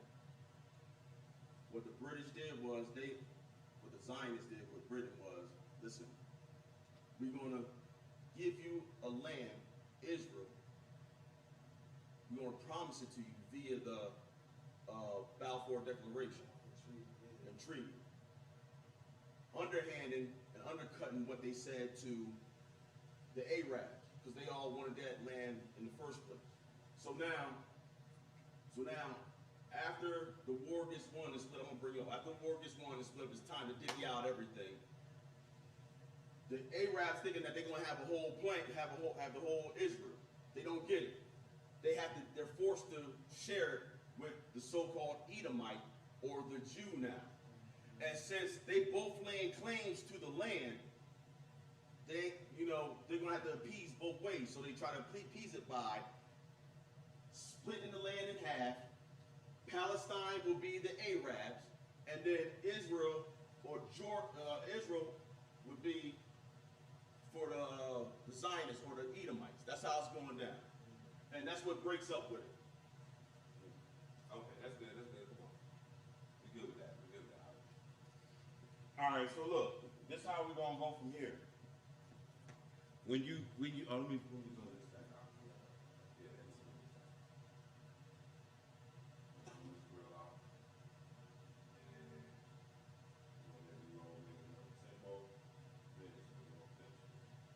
all right, so look, I'm gonna get the brief. I'm gonna get I wish you would have had that up while you was talking. So anyway, here's the brief rundown of the history of Jerusalem. And we're going to pick it up at basically 70 AD. So 70 AD, we saw that Jerusalem was sacked and or sieged. We read some of that information. Then when you get to the 600s, this is still in Jerusalem. From the 600s to the 1200s, that's the Muslim rule and then your crusade period over there in that same land. So they're fighting over the land right now.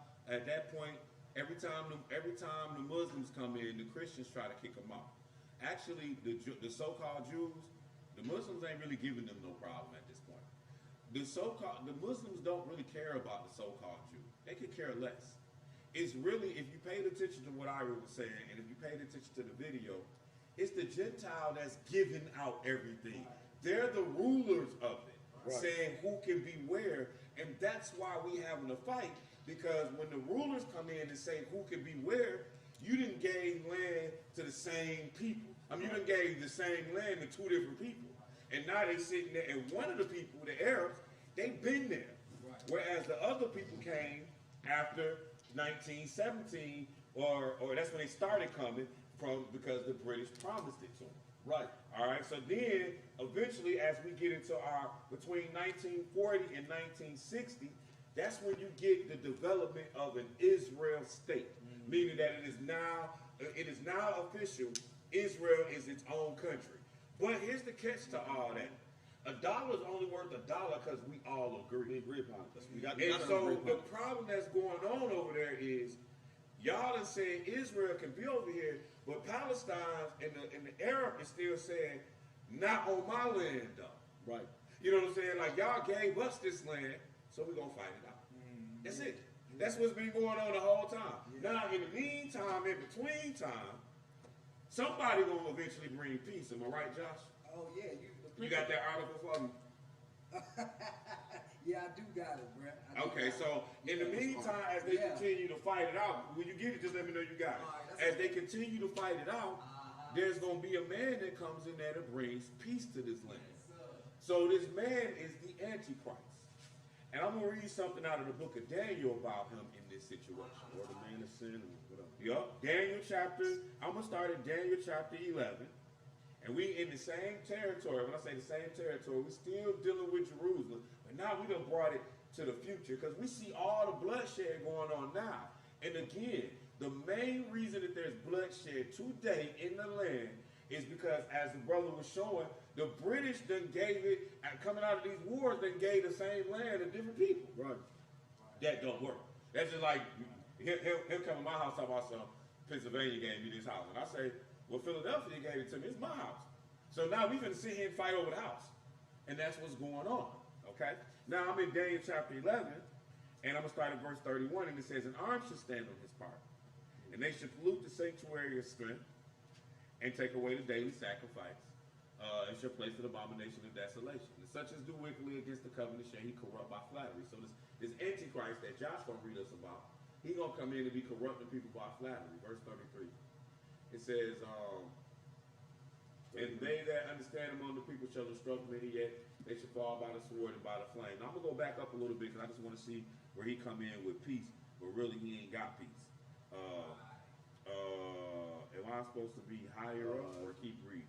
I could just read it all, and then I really get. We're in verse 24. Okay, Verse 24. yeah. All right, thank you. So, and then when we get to verse 23, it's the same God, 22. And with arms of a flood shall be overflown from before him, and shall be broken, yea, also the prince of the covenant. And after the league made with him, he shall work deceitfully. For he shall come up and shall become strong with the small people. And he shall enter peaceably even upon the fattest places of the province. And he shall do that which his fathers have not done, nor his father's father. He shall scatter among them the prey and spoil the riches, yea, and he shall forecast his devices against the stronghold. And he shall stir up the power. So basically, this guy gonna come in bringing peace, but really, he don't mean no peace. So I'm gonna jump down to verse 36. And the king should do according to his will, and he should exalt himself and magnify himself above every god, and should speak marvelous things against the God of gods, and shall prosper till the indignation be accomplished. For that is determined shall be done. Neither shall he regard the God of his fathers. Verse 38, but in his estate he shall honor the God of forces. Verse 39, thus shall he do in the most strongholds with the strange God. We're going to skip over to verse 40. And at the time of the end shall the king of the south pushing him. And the king of the north shall come against him like a whirlwind with chariots and horsemen, and with many ships, and he shall enter into the countries and shall overflow and pass over. So what we're getting at is, why does, as we get to the end, as we climax to this, who's going to settle the controversy of Jerusalem, the Pope is starting to come over there, and the Arab nations, they don't want to have nothing to do with that. So they're going to be kicking that. So then verse 41 it says, and he shall enter into the glorious land. Many countries shall be overthrown, and these shall escape out of his hand. Edom, Moab, and the chief of Ammon. Right. All right, and he shall stretch forth his hand upon the countries, and the land of Egypt shall not escape. So as he come in, he gonna be. Pull me up a map real quick, just on another. I'm gonna so the people can see it, and I'm gonna let them see it, and then we're gonna read this article. Okay. And while we want like a Middle East map, like we want a Northern Africa Middle East map. So it says, and he shall stretch forth his hand upon the countries, and the land of Egypt shall not escape. But he shall have power over the treasures of gold and of silver, and all the precious things of Egypt, and the Libyans and Ethiopia shall be at his steps. So, yeah, very good. Okay, so this was fine. No, okay, this is cool. This is cool. This is cool. No, go to the other one. That was bad. Okay, so the Antichrist is coming from here, and here go your Libya. Here go your Egypt. Here go your Egypt. Here go your Ethiopia. Then over here where it says Ammon, Jordan, that's Ammon. That's what that is. That's Ammon and Moab right over here. So here go the motherland. So I'm gonna read that verse one more time. Matter of fact, read verse 43. I'm gonna walk you through. Go ahead. Read verse 43. But he shall have power over the treasures of gold. Talking about the Antichrist coming out of Rome. He gonna have power over treasures of gold. And of silver. Yeah. And over all the precious things of Egypt. Uh-huh. The Libyans and the Ethiopians shall be at his steps. So it's saying the Libyans and the Ethiopians, they're gonna be at his step. So that means that, like, as he's trying to come to Jerusalem, he gonna conquer them. Go ahead. 44. But tidings out of the east. But tidings from the east, like how you see Iran, Saudi Arabia, Afghanistan, really Russia, China, tidings out of the east. And of the north. And from the north, that's Russia. Russia right there. Gonna trouble my man as he coming. Go ahead. Therefore, he shall go forth with great fury to destroy and utterly to make a way with many. Uh-huh.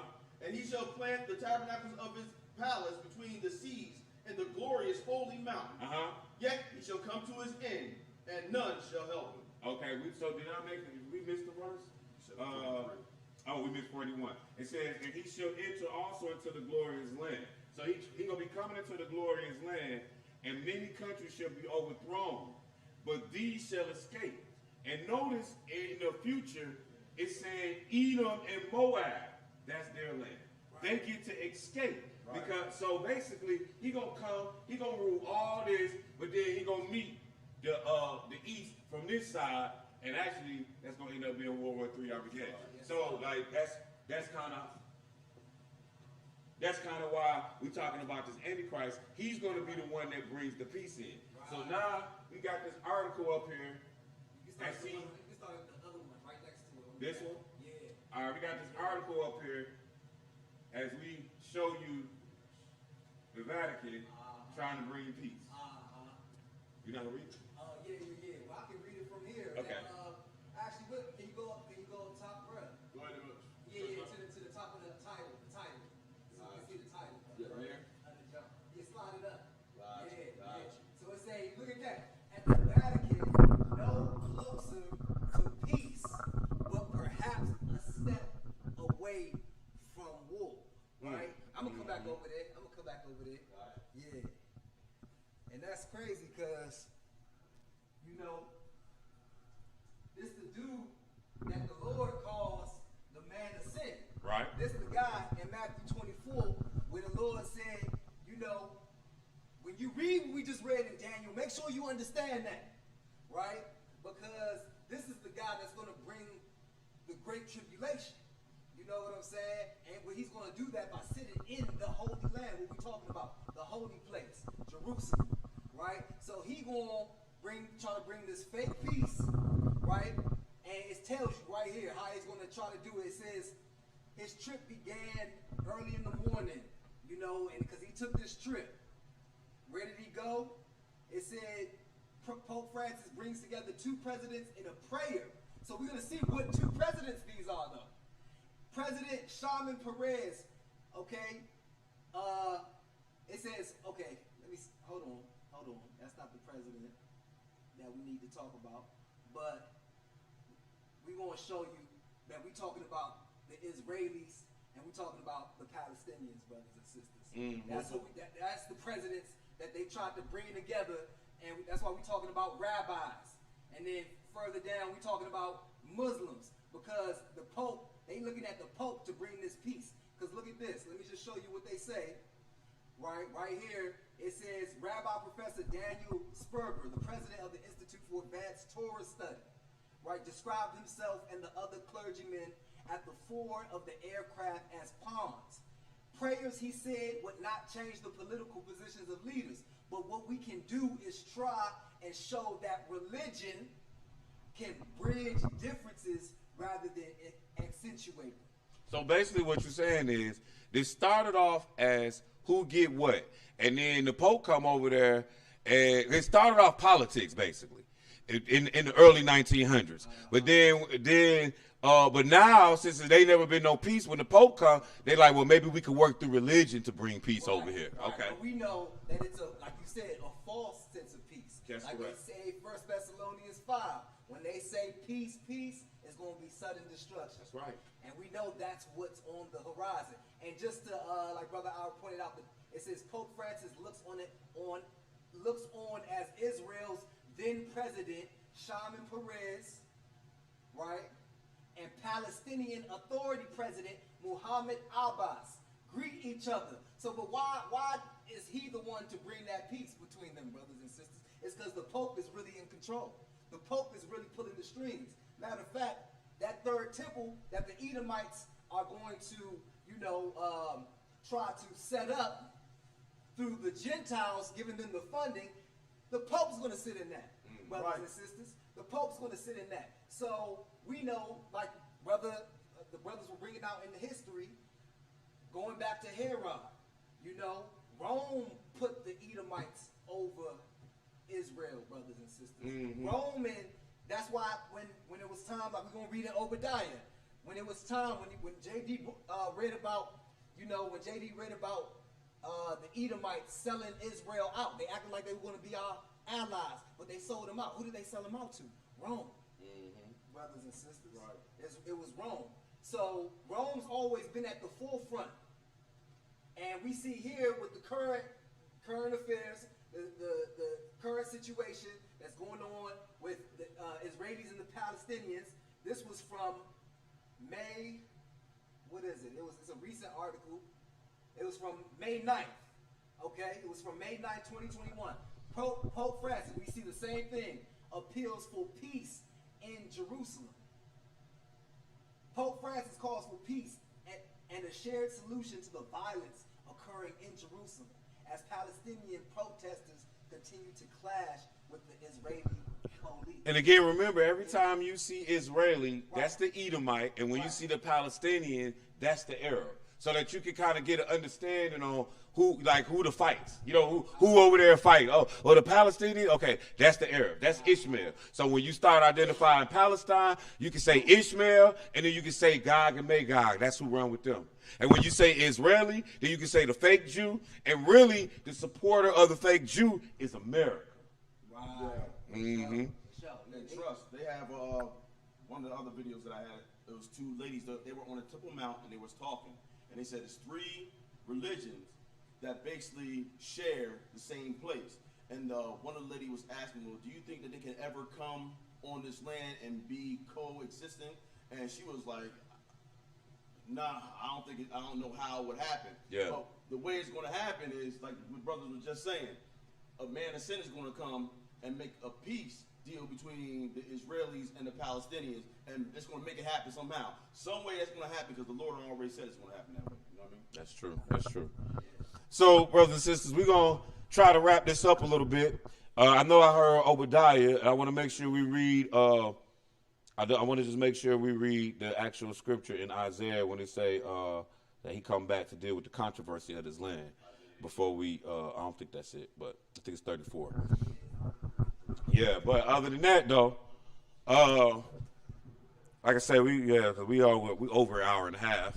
So, but yeah, so look, hopefully as you watch the video, as you see, you know, some of the things that you presented, it gives you enough for you to be able to go back and say, I need to reevaluate my thought process. Like if you thought that the so-called Jew was really the people that, of Jesus, reevaluate that thought process.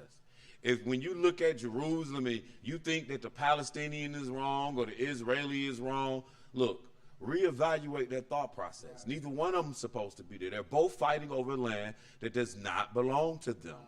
And again, the reason that they're fighting is because Edom has sat there and played one against the other through wars on top of wars.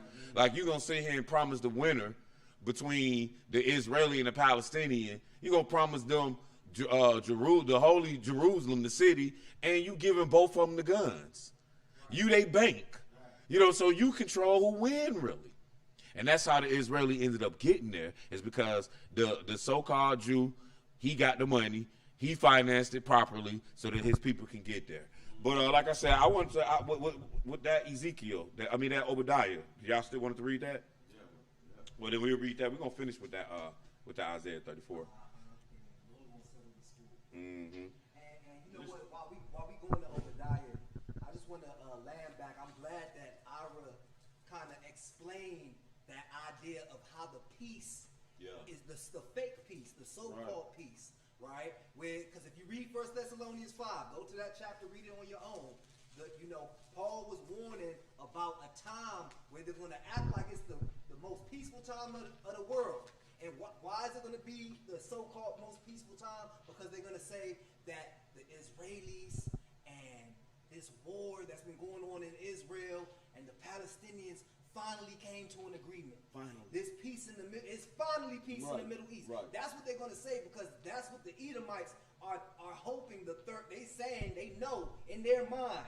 They know because according to the scriptures, but they don't have a good understanding, right? They think, and they got the whole world to believe that once that third temple is built, it's going to bring the Messiah and it's going to bring peace on earth.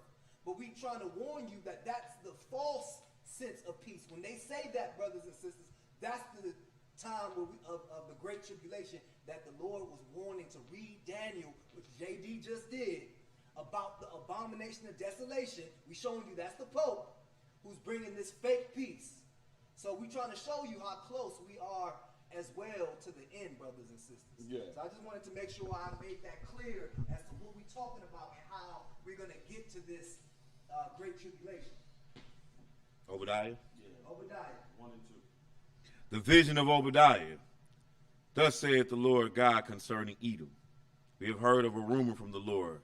An ambassador is sent among the heathen. Arise, let us rise up against her in battle. Behold, I have made thee small among the heathen. Thou art greatly despised. Greatly despised. He's small because see, you can't even see Edom. You know what I mean?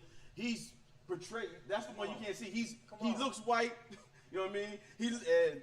He's in the land, but you can't see him. The Gentile know. You know what I mean? That he thinks that he's Edom, or not Edom, but a Jew. A Jew, All right? He thinks that he's a Jew. Right. They don't even think that. But Like listen, when I say they don't think that, if you walk up to you hold a conversation Go ahead. with like a Gentile, like a Khazar or Ashkenaz, and you begin to ask them, do you think you are of the seed of Abraham, Isaac, and Jacob? They're gonna say no. Like they know it. Nah, but here's the catch though. They are Jewish. It's their custom. Their people got the land, the land Israel. It's almost like they playing a game with words to take something that ain't theirs. They steal it, and the only way you can steal is to manipulate words. But they know, now, if you run across an Edomite, I don't know what he gonna tell you. You did, because most of the time, the disguise of the so-called Jew is a white man. You see what I'm saying? Like the Khazars or the Ashkenaz. And that's why us Israelites have a big problem with with Edom is this and all that, you know what I'm saying? Like, because y'all not understanding. Edom is playing a trick. He don't want to be discovered. He don't want you to put, yeah, that's me. Because once we identify Edom, remember it said in that history book, Edom ceased to exist. right. So it's like in 70 AD, Edom is gone. If we pull Edom back out, like Brother Nate did in Atlanta last week, finding Esau, if we pull him back out, now we got to go look for his brother. And so that's a part of the conspiracy. So that's why you got the Khazars and the Ashkenaz. But if you, and I've done that, that's how I know. They're not going to tell you they're going to start getting into a whole rhetorical and this thing, and like about how, it's going to be weird. Find you a so-called Jew and ask them, are they a son of Abraham, Isaac, and Jacob? They're going to be like, nah. Nah, yeah, well, it depends on how smart they are. But yeah, for the most part, they're going to be like, no. The point being, like, those that need to know, they know if they eat them. That's the point, right? That's the point. They know they eat them, but for the grand part, Edom been wiped off the map. But the Lord didn't forget you. Right. And those that's in power that has the way to influence things like the Rothschilds and other people that got land and everything. Yeah. Listen, they set it all up to where they can be forgotten about. And the Lord telling you, look, I made you small among the heathen. You know what I'm saying? And greatly despised because they got all the money. They got everything that we supposed to have, but doing things wickedly. Right. But go ahead. But so the Lord got something in for them. The brother's going to read about that in Isaiah 34 because of this right here. You know what I mean? Every time we got hit off, they were in the cut. They were in the cut. I got it right. They were in the cut. Yeah, get them. Get them. You know what I mean? Yep. Yeah, get them. Yeah, do all that. You know what I mean? And then when you take them out, basically they're going to be like, yeah, let me go help you get them out. And then they're going to start taking all our land and everything. But this is why the Lord's he got something for him. He's going to tell you about it. Go ahead. Read verse 10. Verse 10. For thy violence against thy brother Jacob, shame shall cover thee. But shame's going to cover you ultimately. You don't have no shame right now. And anybody talk about you, they got to talk about you in the highest esteem right now. If we start talking about it, what's it going to be? You anti-Semitic. Go ahead, bro. Like Nick Cannon? Yeah, who else was a football player that talked about? It wasn't Deshaun Jackson. Who was it from Philly? Somebody else talked about him, man. But you know what I mean? And then like they quickly recanted what they was talking about. But anyway, whenever you talk about about the Jew now, they made it so that it's a bad thing. But he said, for thy violence, go ahead. For thy violence against thy brother Jacob, shame shall cover thee, and thou shalt be cut off forever. In the day that thou stoodest on the other side, and the day that the strangers carried away captive his forces. So what you talking about? That's 70 AD, man. Yes. You know what I mean?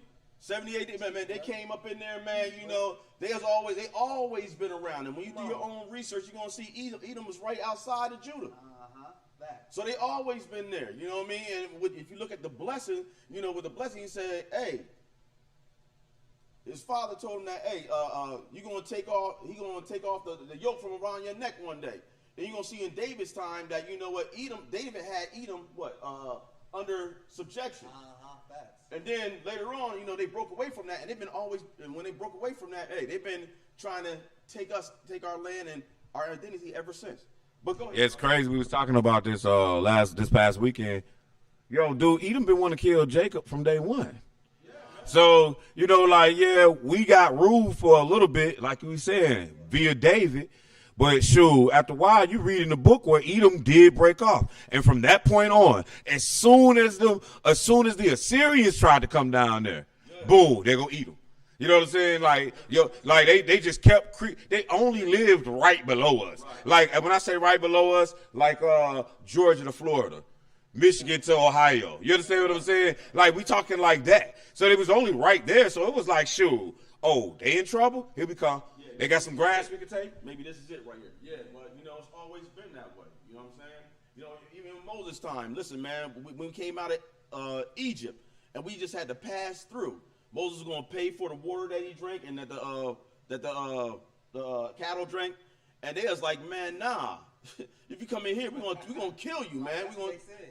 I mean, so he's always had this violence against his brother. All right, so it's the Lord. He's the ultimate bookkeeper, man. He'll get you. He can wait on it, man, but he's gonna get got. So this is why he's gonna explain to you why he got an issue against Edom. And when the Lord come back and set up rulership on here, Brother JD, we read earlier in Revelation chapter 2 and 9 and 3 and 9, how these Jews, you know what I mean, that they lied. They called themselves the synagogue of Satan, you know what I mean? And 3 and 10, he's going to tell you, I'm going to make them come to worship at your feet so that we can know the hated, the real Jew, they're going to know that I have loved thee. See, the Lord loved his people. And we're going to be back on top again. Yes, but here, this is the bone I got to pick with you, Edom. Go ahead at verse 11. And in the day that thou stoodest on the other side, and the day that the stranger carried away captive his forces, foreigners entered into his gate, cast lots upon Jerusalem. Even thou was as one of them. That's like how we read earlier, how like they came in there to help us, but really they tricked us out and helped us put out the land. Verse 12. But thou shouldest not have looked on the day of thy brother, in the day that he became a stranger.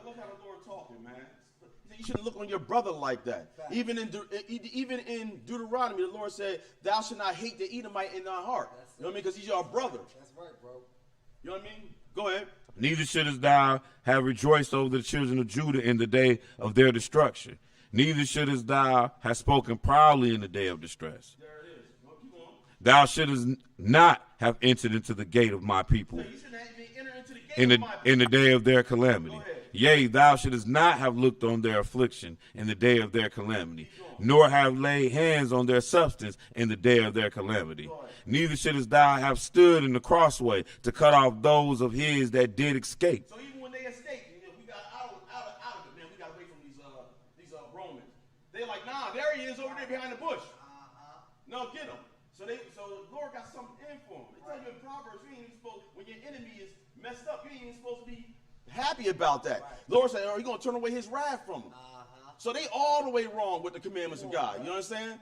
Go ahead, brother. Keep reading. Neither shouldest thou have delivered up those of his that did remain in the day of distress. For the day of the Lord is upon all the heathens. The Lord will get all the heathen. And what's going to happen, brother? As thou hast done, But as you has done, brother, it shall be done unto thee. it's going to be done straight right unto you. Where it is, you trying to hide who we are. And have the whole world in confederacy, like it say in Psalms 83, you know what I mean, in confederacy to cut us off, the so-called black man, the African, you know what I mean, all them, cut us off as a people, and have the whole nation against us. The Lord going to do it openly with you, bro. Go ahead, brother. That should be it, right? You finish 15, that'll be it. All right. Well, no. Thy reward shall return upon thine own head. Yes, sir. As you've done, it's going to be done to you. Hey, I'm sorry, y'all. Do you have to wrap it up right now? Because I just got one. ahead. Ezekiel 35. You was gonna get one. You was gonna get one anyway. We're gonna finish this though. We're gonna finish this verse. No, he didn't. We're gonna take this to 18. But he ain't gotta explain now. I'm just gonna read it. Then it says, for as ye have drunk upon my holy mountain, so shall all the heathen drink continually. Yea, they should drink, and they should swallow down, and they should be as though they had not been. But upon Mount Zion shall be deliverance, and there shall be holiness, and the house of Jacob shall possess their possessions. And the house of Jacob shall be a fire, and the house of Joseph a flame, and the house of Esau for stubble. And they shall kindle in them and devour them, and there shall not be any remaining of the house of Esau, for the Lord has spoken it. Where you said you wanted to go? I'm going to land back with Ezekiel 35. And on our way there, I just want to read something. We don't got to go here. But for the people, how my brothers were breaking it down, how, Esau been hiding. Esau been hiding. The fake Jews been hiding. Well, guess what we doing? In Jeremiah 49:10, it said, but I have made Esau bare. See, the Lord see you, bro. Right. And we following the Lord. We the Lord's chosen, not y'all. We see you too. So it say, but I have made Esau bare. I have uncovered his secret places. And that's what we doing. That's what we doing right now. So you better know your end. Come on, bro. But I like that though. Like, notice how it's saying like his secret places, because us Israelites, we be arguing like, well, this is the Edomite and this is the Edomite. Like, don't you get it? If you can sit here and tell the world who Edom is, then the next question is, where's Jacob? Right. Where we going? You say Ezekiel 35. Where we start?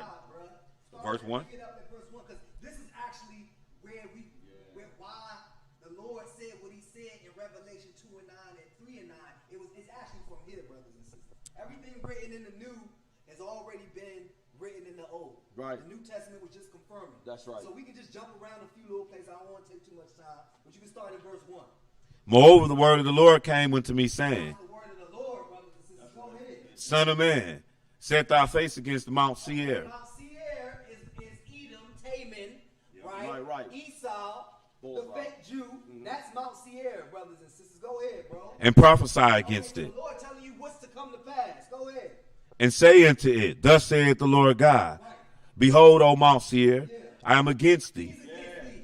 It's not. You can't say God is anti-Semitic. You can't say that. Right. But He is against you. Right. He anti you, bruh. Talk that Go. talk.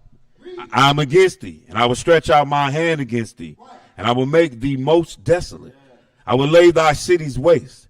Thou shalt be desolate. Thou shalt know that I am the Lord. I don't know that because God's doing this. And my brother's been saying they've been having it against us from the beginning. Well, let's read about it. Read, bro. Because thou hast had a perpetual hatred. Perpetual hatred. Right. That's why they've been doing it. That's why they've been so shiesty. Can't even have a proper deal. They got 360 deals for our brothers here in the record industry. Come on, in bro. the music industry. Straight up. Always been shiesty, bro. After we made an agreement, just like back in the day. Right. But y'all, man, come on, bro. Right. Go ahead. because thou hast had a perpetual hatred, and hast shed the blood of the children of Israel by the force of the sword in the time of their calamity, in the time that their iniquity had an end. Therefore, as I live, saith the Lord God, I will prepare thee into blood, and blood shall pursue thee.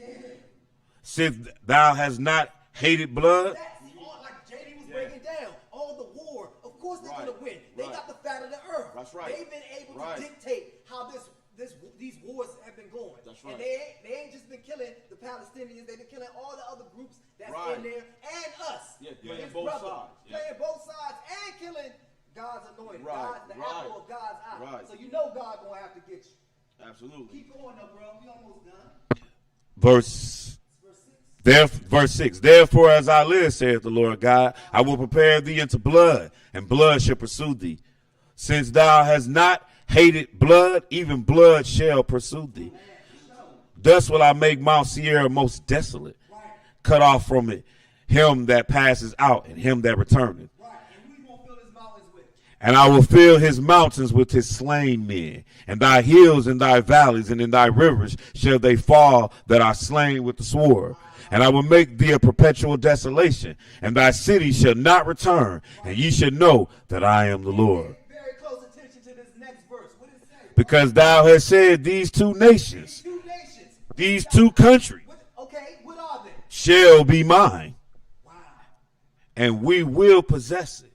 Whereas the Lord was there, therefore as I live, saith the Lord God, I will even do according to my anger, to thine anger, and according to thine envy, which thou hast used out of thy hatred against them. And I will make myself known among them when I have judged thee. And thou shalt know. Yeah. Oh, no. Okay. Well, two things. What two countries were those? Look, North and south. what is it? North and south. They It said was it, they Israel said, and Judah. And Judah. And they said, these are going to be mine forever. The prime minister said Right, that. right. You know, Brother Bowie liked to bring that out. You know, in one of the lessons with Esau and Jacob, he actually got the article, and I got it somewhere too, where the prime minister has said that these two countries going to be ours forever. Yeah, okay. The Sadly prime minister- mistaken. Yeah, Right. Begin or whatever his name was, that dude. Right. He said that, brothers and sisters. Sadly mistaken. Sadly This is where we mistaken. get Revelation 2 and 9 and Revelation 3 Right, and 9 right, from. right. Right here. Read that, bro. Verse, what is it?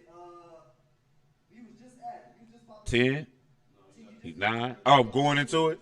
12. There you go. 12. There you go. And thou shalt know that I am the Lord, and that I have heard all the blasphemies which thou hast spoken against the mountains of Israel, Right.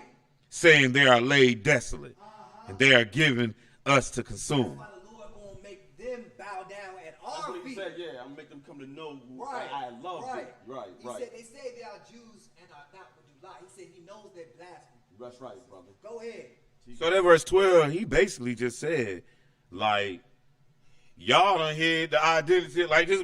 He's like, and the Lord should know that I am the Lord, and I have heard all the blasphemy which thou hast spoken against the mountains of Israel, saying they are laid desolate, they are given us to consume, meaning like they're dead. You know what I'm saying? Like that's what it's like. Basically, they trying to play the game out like we wiped the children of Israel out of here. That's why we can come in and take Yeah, it. it's all. That's why they feel like it's their right That's to right. the land. So come on, man. Let us cut them off from being a nation. Hey, hey, y'all know this go all the way back to a dang on piece of bread. That's what I was about to say. Straight Some up, bread, man. beans, and rice Yeah. from Popeye. Yeah, this go all the way back to the dang on board, man. That boy done sold his birthright, Man. and really he sold his birthright. That's what he did. He sold his birthright, and he mad, and he been trying to, because his birthright was the land, Exactly. and you mad, and you been trying to get that boy back for like 4,000 years. That's it. That's what we're talking about. And people, the people that's watching, that's what y'all need to understand. This conflict, this controversy that's happening in our land, Yes, sir. Israel, is nothing but a family feud. Yeah. It's nothing but a Yeah. family feud. Because listen, the firstborn, which was, you know, Esau. well, Ishmael. Yeah, Ishmael, and then, right. and then Esau. Right, right. They actually have the right to the land traditionally because they're the Traditional, because they the firstborn. firstborn. But the Lord didn't go through them. Because the Lord said about Ishmael, I don't know you. He a wild man. Right. But he said like he said Isaac, thy son, thine only son, because he had made the promise to Sarai, not Hagar. So bam, that eliminate Ishmael. But Ishmael think he got claimed because he firstborn. Exactly. And then with Esau, the Lord told the mama the elder was gonna serve the younger. You know what I'm saying? But my man, you sold your birthright. And when your daddy was giving you the blessing, you weren't supposed to go and get the blessing. You were supposed to tell him, well, look, I sold my birthright. Let me bring Jacob in here. So you've been shiesty from day one. Right. Shiesty. Man. Yeah. They even got sayings like that. You can't trust the Jew. Can't trust Right? Yeah. For real though. But yeah, man, and the last verse, bruh. The last verse. Because the Lord is not playing. What does verse 13 say, bruh? Thus with your mouth Yeah. ye have boasted against me, Man, not just against us, the children of Israel, but against God, brothers. and have multiplied your words against me, Go ahead. and I have heard You them. hear everything. What 14 say? Thus saith the Lord God, when the whole earth rejoice, When he come back to rule this world, what, bruh? I will make them You're desolate. gonna be desolate, man. You're gonna be desolate when the whole world rejoice. When the Lord come back. As thou didst rejoice at the inheritance of the house of Israel, because it was desolate, so will I do unto thee. And thou shalt be desolate, O Mount Seir, and all Idumea, even all of it, and they should know that I am the Lord. He uncovered you. Yeah, he did. Well, brothers and sisters, we're gonna wrap it up. I don't even, you know what? I'm gonna read the one verse I ain't even gonna read. Really, on your own, Sister Melissa, I know you out there. Got some homework. Read the whole chapter. She was watching earlier, yeah, and she always doing homework. I'm glad you was able to catch it too, sis. But I'm going to Isaiah 34 real quick, and I just want to read one verse. We're gonna read more of it, but we're just gonna read one verse, and that's verse 8. For it is the day of the Lord's vengeance, and the year of recompense for the controversy of Zion. Brothers and sisters, when the Lord come back, that's his land. That's where he gonna set up the capital at. And so with that being said, man, they could fight all they want. They could try to figure out what they want on the scrimmage or whatever. But when God come back, we taking that land. And with that being said, brothers and sisters, I appreciate your time. Any parting words? Oh, man. Do your due diligence, brothers and sisters. That's it. All praise to the Most High. This has been the Lord's been kind. The Lord has been kind. Hopefully we'll be able to, Lord willing, we'll be able to come down here on a monthly basis. All kind of topics. You guys can even put some in, and we'll sit around and try to discuss them with you using the Bible, using whatever resources we need to do to try to help you get an understanding. And as always, I'll leave you with this. One man plants, another man waters, but it's the Lord that gave the increase. And I thank you for your time.